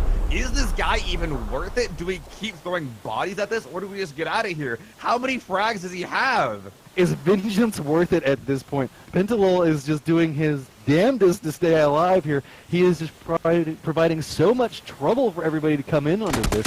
They can hear him moving around. They know he's going back and forth, and they keep just trying to spray through where they think that he could be at. Now, one thing to note with the way Pentalol is positioned here, they're going to be forced to come back down. Now, what I think is happening is they've got somebody just on the other side of the wall listening for footsteps. So every time you can see Pentalol moves, Old Prodigy says, okay, he's moved, and PUBGcaps is just going to try to fire back down through there. Could this be the end of it? Is Pentalol finally out of grenades? I think that he might be. He is still in control of one of the easiest to defend buildings in the game. The sideline started to push, but oh, PUBGcaps from a grenade. He is not in the back room, which means this might kill him. Oh no! It dropped right in front of him, and he goes down. Finally, vengeance comes through. You know that has to feel good coming through there. But you know, one thing we know for certain, they're not getting any grenades off of those bodies. Yeah, that's absolutely right. And look, you can okay, this is a really good play. You saw the head peek out, but when the frag came in, I saw Pentalol's head just look down the left, didn't even move. He knew exactly what his fate was giving the next 2 seconds. But still, regardless of all of that, a great fight put up there by Pentalol. You gotta give it to him. He was definitely a thorn in their side. That's gonna be really hard to survive and go out through. So with this, we're coming over here with 39 people alive. As you can see, Hetcher is gonna get the kill onto Maluk there. We've got 100 rounds, and it looks like the rest of Murder's Plush Toys caught into a little bit of a skirmish with Totality. Just a hill separating the two of them. Everybody is now starting to make their way inside the safety of the circle, though. So Totality is doing a slow creep up this hillside. You can see that everybody on Murder's Plush Toys kind of separated out. They've got a building over there. And I think that they know exactly where 100 is. Grenade's going to be going out there. Is it going to connect over with them? I think it might go a little bit out. It is going to do a little bit of damage, though. Ghillie Suit's not going to protect him from that. This is super dangerous for Murder's Plush Toys. Having the players split like this when Totality is making this push up on this hill and being a little bit quiet here still. But as the cars come in, you know the Totality will be making the push in. But that means the frags will be coming in soon. Purdy barely surviving that one, not getting hit by that blast. These grenades are just a couple of feet away from being influencing here. So now you can see Taro is just trying to peek up. Sees 100, instantly drops him. Now going to continue his push off to the side of it. Overall is just right out in front of him, trying to line up these shots. Off in the distance, Mr. Fuzz taking a lot of damage as well. Just a nice soft hand grenade going over there. Overdraw already out on the motorcycle, but runs right into opponent. Gonna get him taken down. This is turning out to be a disaster for Murder's Plush Toys. They're just confined inside that broom. They can't find a way to get out of this. Overdraw is just down out in front of them. Totality can see the fact that they have the advantage. They're continuing down in this, just getting kill after kill. Now the question comes, do they continue to push this? It becomes riskier trying to push up these stairwells in front of them, but they can at least aggress forward, try to throw down some grenades. These two splits are so risky, but oh yeah, they're going. Smithy run right up. But what is outside? And he manages to live. Look at that on no life. Comes in, perfectly jumps out of this. Gonna be able to heal up. Now has the control inside of there. Steps through it. Drops down major. It's now a 3v1. Bonage does get dropped on the outside there. So now it's all on to Mr. Fuzzy, who is outside of the building. And I don't know if they are 100% certain of his location at the time. They did see him go out on the right side. They threw a frag in that direction. Fuzzy peeked and then went back. Look at that Purdy playing the wide left flank. They're looking. They know that something's going on here, but still taking their time. Punage is very low as well as waiting for the one player to make that flank. Looking over here. Yeah, Smithy going out, peeking, running very slowly. They see him going down, but they know exactly where he is. Smithy getting a bit of a sacrificial play there for the intel. Very safe to get the wipe, though. Well, they've got plenty of gear that they can now pick up and make something out of that. That being said, Totality is one of the few squads inside the next circle with 29 people alive. We're already down to 9 teams. We've seen a lot of full squad wipes coming out here. Mr. Blown Apart looks like they are pushing up. Going to be kind of close to where God Squad's at. So they're pushing out onto this. PUBGcap seems like he is aware of what's happening. Yeah, you're going to be driving. right back over there next to it. So we're going to pull back down. I think that they saw Pat Caps. Yep, going to throw the grenade out. This is pretty risky play coming out from here. I think it's going to go a little bit short. Yep, so now we've got a nice play coming out from Prodigy, getting the down onto that. We can already see that off in the distance, Dash is down. Mr. Blown Apart just playing off of a tree, trying to figure out how he's going to make anything off of this. Smokes have already come out, trying to buy himself some level of protection there. You can see the UAZ just rolling back down towards the water. Now here we go. It's hopping into a vehicle, just trying to get out and away from it. Can Little Prodigy line up the shots? No, the little bit of zipping back and forth going to be a little bit too much for him as Mr. Blown Apart does manage to make it to safety. Oh man, can we talk about how God Squad essentially just routed a team of 3 as only having 2 left? The mechanics of these guys is absolutely insane. Opening up with a headshot on a Dash, then continuing with a flank on Little Prodigy. They do claim the southeast side for themselves, but with how the zone currently is, that might not be the best place to be. That northwest and northeast side is the best place to be. But look, so many squads in those areas. Envy is doing an approach up to right where Totality is at. They're trying to play along this hillside. They're probably already assuming that somebody's inside of the buildings. That's how come they're playing this side of the hill. But there is a Totality member that is still positioned on the hill, and that's going to be Purdy. They're kind of separated out. They know that that building location is very weak to this hillside. And so now Caden's going to be running up. Purdy should probably start to hear it at this point. Not doing any spins for it, but he's going to be able to at least feed some information over that direction.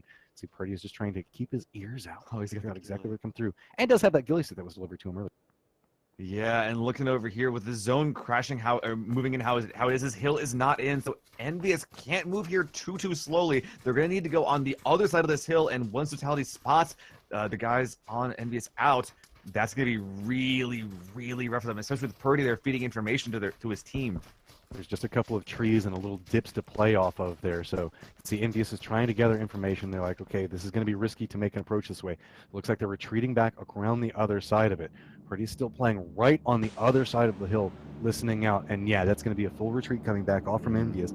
Just nice situational awareness there. But now that's going to force them back over next to Optic. You see that really over in this northeastern area of the map is going to be where the firefights are happening.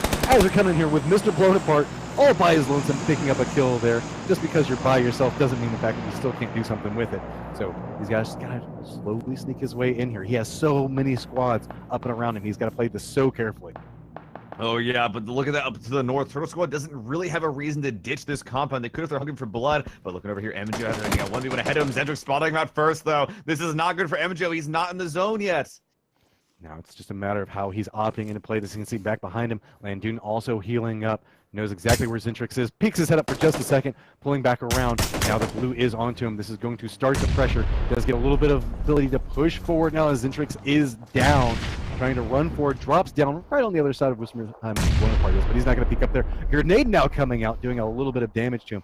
Zentrix is still up there. So we've got Don't Shoot Me also looking back down the hillside. Should have a pretty good idea on where he's at, but it's just so risky to peek back down that hill. Where MJO knows exactly where he's at. Nova Landoon is going to get dropped off in the distance.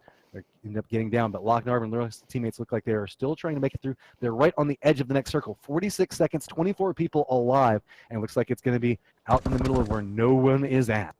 Right, this one a lot bloodier. Meanwhile, to the south, we do see the surviving member from Render coming in on that side. So Blown Apart might be able to spot all these players doing what they're doing. And if you're Blown Apart, you probably don't want to be a part of this. As you hear the frags coming off, you hear some gunfire earlier as well. But nope, he's sitting here, and it looks like he might be trying to make something out of it. So the problem with it right now is the fact that the Cannon, Zentrix, and Don't Shoot Me, they all have to push back down this hill. We already have Nova that's repositioning over there. Optic should probably be hearing these shots. It looks like they're trying to get some vision inside of this. So Nova could be caught between two stronger squads. Meanwhile, Totality is taking some shots at Envious as they're trying to transition over. Totality is just ripping apart Envious as they're trying to push through just what is a no man's land of cover.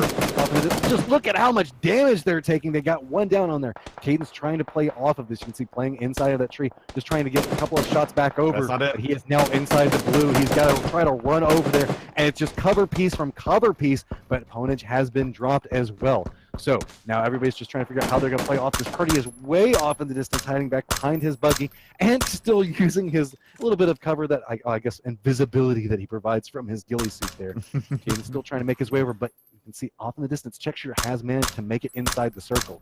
So Envy does still have some hopes in this, even if Caden can't make it out and away.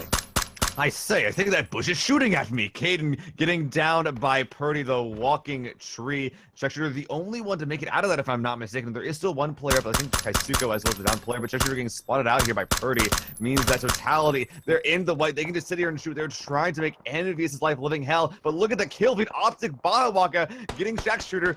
Envious Kid does not catch a break here. Anywhere that they go, they're just getting shot from, and that's the problem whenever you're trying to push down through that little valley there. Everybody can see you. Now, the big thing about that, though, is that did alert Optic as to the location, and nice shots coming out there. You see that we can, it's going to be Jesse Lowell finally going down, so that's going to be all she wrote for Envious. Optic's just trying to push over and through, managed to make his way inside the circle. They're just pushing directly over to where DeCannon and the rest of the other squad's at. Meanwhile, Mr. Blown Apart still alive over there, hiding out next to his tree. Did manage to sneak his way inside the next circle. And one of the only souls that are actually left is Shrink is just about done, but Totality being a little bit fast before that. Optic Hypox spotting them out, but not getting any shots landing on him. They do still have Nova between these two powerhouses of a squad. Nova, they've got to keep their head down, but they're not in the new zone. Optic is right in front of them. They've been playing this so quiet this whole time. Finally now lining up the shots, getting the down onto Hypoc. It looks like he was looking off a different direction. He does get the down onto Locknarb. So back behind this, though, you can see that Don't Shoot Me, Zentrix, they're trying to come up through here. This is a very risky res coming out here. Wide out in the open, you can see Richie's just going to go for it right now. Just try to push back through. Optic has managed to make it inside the circle. Looking like Taro and the rest of Totality are trying to make their way up and through, and the res does come off, but you can see the bullets are already starting to come back this direction as Locknarb instantly has to retreat to a tree. Zentrix and Don't Shoot Me providing a real thorn in their side on this transition. Richie just trying to line this up. He has been getting some crazy shots tonight as he has been definitely Nova's go-to killer inside of this. He's been surviving for so long. We have so many squads posted up over here, 15 people alive with 6 teams. That means that so many people are now decimated, singles out, maybe just a duo coming through here. The whole time we can see that got Zentrix, Don't Shoot Me, and DeCannon holding this upper area, but 17 right on the other side of Nova. Yeah, there's so many decimated groups over here, but Nova, they're now popping their smokes. They realize the streak coming in. They got to get in the zone. Optic as well, split up, having 2-2 split previously, not really going on their favor because now they got both of their splits of their 2 taking on full 4-man squad. Totality on the southwest side, not quite actively engaging, but Optic, as they get spotted out, look at that laser on the mini-map, getting one down. The second one very, very low, pretty lit up as a head towards tree. Full of holes. He's trying to make sure he can get away from this tree, but while he's peeking here, every time he peeks, there's 3 rifles from Totality that can spot that little head of his. Totality is coming across this in kind of a centered line. They're pushing through. They're trying to hold every single angle and providing some level of cover for each other. Some Hetror is having to bounce back and forth between different sight lines. You can see Purdy almost has a sight one way. He's really got to get it down onto one of these people if he hopes to live. As he repositions off the side of it, Punch does have to move. That could be a little bit of a breather for him. As you can see, everything is exploding around him. He finally does get the heal off. He is inside the circles. Now Totality's having to push forward. God Squad, remember, we saw them take a lot of damage inside that smoke fight earlier. Still 2-man strong, but they're coming up back behind Totality. They're not going too loud. Meanwhile, DeCannon, Zentrix, they're all still pushing through, and Mr. Blown Apart is still alive, caught up in between Don't Shoot Me, but Don't Shoot Me does take down, and that's going to be all she wrote. Yeah, poor guy, but he makes it for 6th place for his squad. But looking over here, looks like the God Squad will be the new Nova here as they are currently pinched between Turtle Squad number 16 as well as Totality here. Looking over here, that looks like DeCannon. I don't think he can see little Prodigy there on that tree, but it will be. Yeah, he does get the kill there. One member from God Squad up. Zentrix going down here on the side, though. Packcap's the only one up now on God Squad. Caps did hit the shots to provide him a little bit of cover off of this. Now he's got to figure out how he's going to play off of this. You know, I can see everybody's in about 150 meters of each other. Totality is now starting to encroach on the other side of Pat Caps. He's out in the blue just trying to tank it, hoping that maybe somebody will stop looking his direction. I think he can't even move at this point. He's just got to tank it through, so he's as good as dead at this point. It's just a matter of whenever he runs out of meds, but that does allow a chance for somebody to crawl over, potentially get the res onto Zentrix, as yes, he does get back up. 13 people alive. Totality's moving now down and forward. They do have the circle, and they do have a little bit of cover they can play. As you can see that they do have their car fort. They do have the rock. We're seeing Smithy that's posting off on one side of this. The cannon does have to move through, but Optic 17 still under fire here, as it's going to be Nova Ricky that is going to end up getting the kill off of that, or at least the down. But he's as good as dead at this point because there's no way that Hetror can get over towards him. And yeah, 5 Nova's minutes gonna- ago, Nova was pinched by 2 4-man squads, and now they're the only one walking away from it from this angle. Optic with 1 here, but looking around, don't have a clear rotation path. Totality having complete control over the zone, but that zone, good important to note, is in a bowl. So these squads are showing up from the east, from the south sides. They will be able to shoot on top of Totality's heads, and that will be very hard to deal with.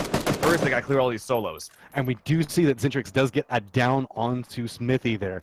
That's going to be pretty big as we can see this progress out as he was not yet inside the safety of the circle. Meanwhile, we can see, wait, do we actually see Pat Cap sneak into He's the not circle dead. after he tanked for so long? He has to have near on no meds, but nobody has to be looking that direction as he slowly creeped his way in and is going to get some potential more meds off of this. He's just a survivor at this point. He can hear everything going off around him. He's slow creeping in, but no, after the struggle just gets shot down. And with this, you can see that Don't Shoot Me doing a hard press down and forward. Everybody's starting to make their way through, but Nova comes right into the sight lines of Totality. They are inside the circle, but it is a 3-man squad approaching from right back behind them. So they're going to have to reposition. They have to choose which direction to go, and it looks like there is just nowhere for them to go as they are just going to get taken down. And with this, we are now in a 3v3 between Don't Shoot Me is lined up over here. Actually, instantaneously onto Taro. The Tally still playing back behind that cover piece. Look at this. Purdy is trying to slowly creep his way over here, trying to get that flank. And yes, some shots are now coming up that's going to force Don't Shoot Me to retreat back down. He does get knocked down off of that sneaky play coming up from Purdy there. So now Zentrix and DeCannon trying to figure out how they're going to play this. That was some silent shots. Ponage coming up on the backside of this. Gets another down on top of this. Totality is playing this ridiculously aggressive as they now know they have the numbers advantage. Trying to go for the res on this, but DeCannon's just getting pincered from every single side. And so with that, Totality manages to get a very solid and demanding first place with, what is that going to come out with? 13 kills.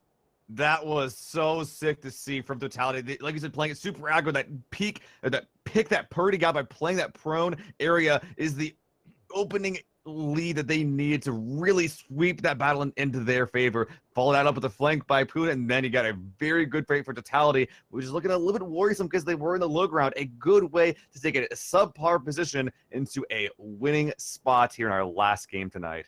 A great performance coming out from everybody inside of our top 5. We've got Totality, Turtle Squad, Nova, God Squad, and that's going to be Optic. So with this, guys, I'm Matchroom, and I've been Seal. We've been your in-game casters. Just want to thank you guys so much for tuning in. And naturally, we want to give a huge thank you to the guys at the analyst desk. That's going to be Jabroni Bro, Mustache, Dave, and Toffees. We're going to go ahead and kick it back over to them to close out, give a breakdown on everything they saw inside there. So you guys, take it away.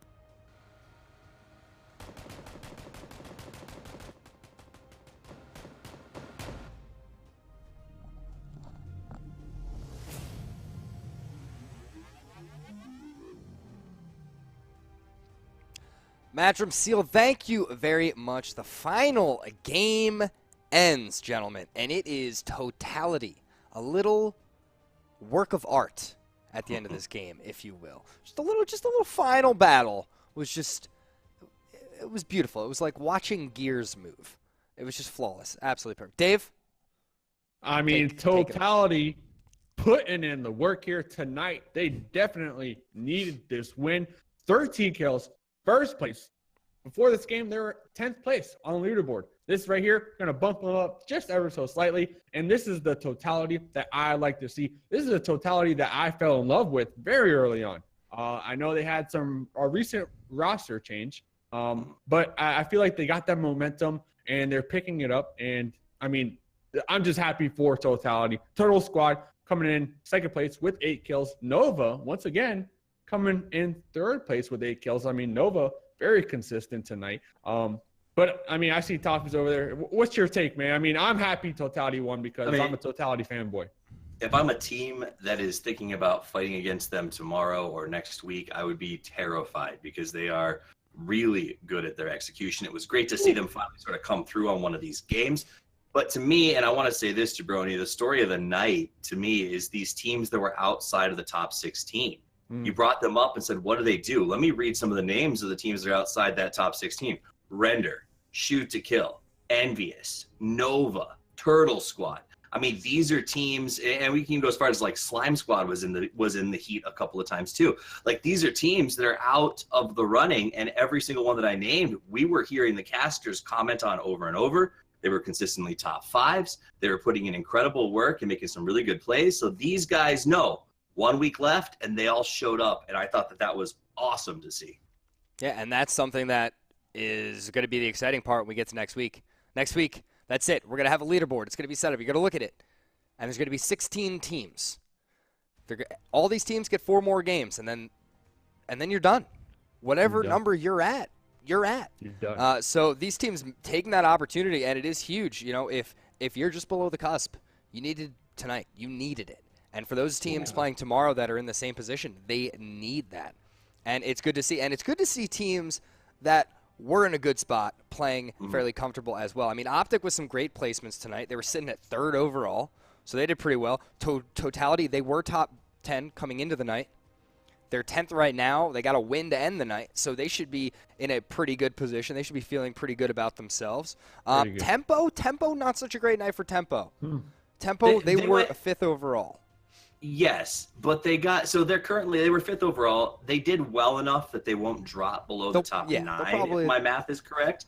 So what I think we saw is all the teams in sort of the top 9 seemed like they were playing, I don't want to say safe, but they weren't playing as aggressive as I would normally see them play, because I think they figured out 1 week left. If we're in that top 10, there's a very good chance we advance. So let everyone else fight it out. And that's what we're going to see, especially going into the next week and tomorrow, is those teams that are 10 through 22 are going to be going bonanza on each other. And the other ones are just going to try to avoid it. Yeah, so here we go. This is pretty much the final fight here. We see Purdy taking some shots over at Caden. Yes, rocking the ghillie suit and the suppressor, and that is an absolute nightmare for a lot of these players. Richie with some nice shots on a high back. Dude, Richie playing out of his mind. He needs shout-outs because Richie was playing incredible. What? No, I'm just messing. Phenomenal. Yep. And right there, Turtle Squad ending up in 2nd place. They held a good position, keeping a lot of members alive throughout the game, which is very, very important. But I think, I thought Totality was going to have the pressure on, boys. I thought they were going to be under. Taken out.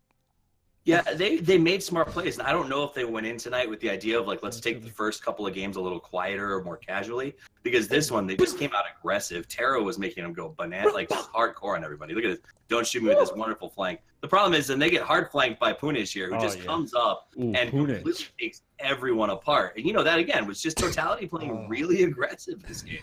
Punij, what a play right there, coming from behind, showing these guys exactly what he's made of. That must have felt so good. I can only imagine. Hold up. Before you guys get too off the cusp, I got one MVP for the night.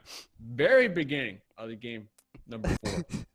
Vape Nash in the house. Vape Nash, MVP Pentalaw from Duel with all the smokes. This guy threw out like 5 smokes, and then he actually got a kill. Oh, observers. Oh, no, that was some sick Vape Lord play right there. Sure. What are you doing? Get out of my closet. Taking out the game. That's 10 points or whatever. How many counts? Sharp shot. Taken out as well. Through the smoke. What are you even doing in here, man? This is the best part, though. What are you doing in here? The grenade is just amazing. He had so much smoke in his lungs, he couldn't even try to run from the grenade at that point. He just looks right down. He's like, I'm done. He probably couldn't even see. His eyes were so squinty at that point. Dave, I have to say, I say it every time. You are my absolute favorite. And as the night goes on, we start off the stream. It's always calm and it's a good time. And then by the end of the night, you just have me dying. Like it's every shots. It is. Yeah, you know it. It's real. Every this is real life. time. It's like I think, it'll be a calm night. No. After game 2, I take some wheatgrass, like legit. That's what I do. 4? And now you said 4 last time. Here we go. Here's me taking the wheatgrass. I was going to be a replay of him taking shots of wheatgrass. This is Taro with the hot shots in here, putting in the work. Punij with the frags. Look at the gloves, the spiky gloves. Oh, Smithy with the slide in, man. So clean. Right into the door, too. You see that? He just hops right into the door. OP frags. OP. They're either OP or not, right? It's they either work or they don't work. That's just the name of the game here. Major NL being I taken think that's just out the right nature there. of a grenade in general, right? Like a grenade either kills somebody or it doesn't. Yeah, I What don't they know. do. I don't know. I don't know about that one. I mean, All right. personally, I don't want to know. Ja- But Ja- uh, I don't. but I I'd agree like with to you. never meet a grenade in real life. Yeah, that's no. not a bad- Hey, It's a the good point. toffees, man. Great analytics tonight, man. I love Hey, it. Dave. You've been drinking coffee all night too, man. I see you drinking out that mug. Yeah, Is it's this- for looks. It's just. Is this scotch. the first Toffee? Well, I mean, it's the first Toffee's PUBG Online analyst has experience. Is this the first? is. Like, you guys have casted together what? How many times? Once? Once, dude. Once. Yeah. Feels so good. I Feels like good, this man. lineup. I like this lineup a lot. Whoa, I don't hate Poro's this at all. watching Poro. This guy. Jabroni Hey, trying to hey, keep Poro. up. Hey, Oh. I love me some Porosaurus. I all think right? Mustache Dave, Poro, Toffees. What? Oh. Hashtag fired. No, I mean, he's got I'm the- only saying that if you're because asking I me to asked make a Jabroni if he lineup, could be I'm on my probably pirate making ship, that and he said no. So. He has the All right. fancy headset. He has to stay. I'm Yeah. upset. I'm upset. I did- Jabroni turned me down for my pirate ship. I 'cause didn't that's say going that you live here in couldn't an hour. be on my pirate ship. I just said I'm not playing Sea of Thieves tonight, man. That's all I said. Well, you know, I'm upset. I, But Why whatever. would you play Sea of I gotta Thieves go when to you can bed. play PUBG? I play them both at the same time. I got dual monitors. Liar. I call Fib. I'm calling Fibonacci on that. to be I don't fair, know, you I gotta play one at one actually time.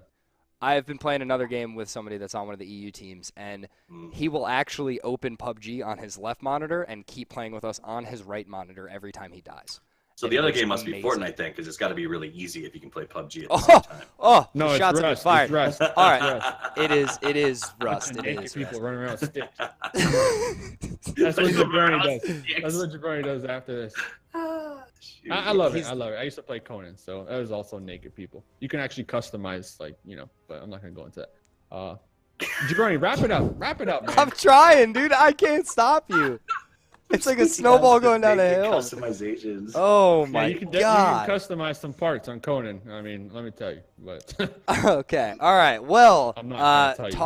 Toffees, You can DM Dave, thank you guys for being on the Desk with me tonight. It's amazing as always. It's the best experience of my entire week, every single week, to have Dave here. And Toffees, you. Toffees. Excuse me. I was gonna give him his own thank you. All right. And Toffees, it was a pleasure having you here. Added some great value that I'm glad we had tonight, and I appreciate you being here. Matchroom and Seal in game, of course. Thank you guys very much.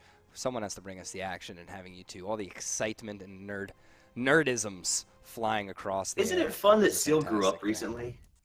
I'm so proud of him. He went from being our Lil Seal to our Seal. Hey, he's just a fuzzy seal now. You know. I know, was- it's exciting for him. He got rid of the underscore, which I thought was Mhm. the biggest step he's ever taken. Yeah, And he's I all love grows that. up. He's all grows up. He's all grows up. Sifel and Sap, Seal, everybody, thank you. You're all amazing viewers, chat, everyone, team, players, mods. You're all fantastic. I appreciate you all being here. This was it for NA here tonight. Tomorrow we will be live with EU at 2 p.m. Central Time and NA once again at 7 p.m. Central Time, where 16 teams, 15-ish teams will compete from both regions in 4 games right here on twitch.tv/PUBGOnline. I hope to see you there.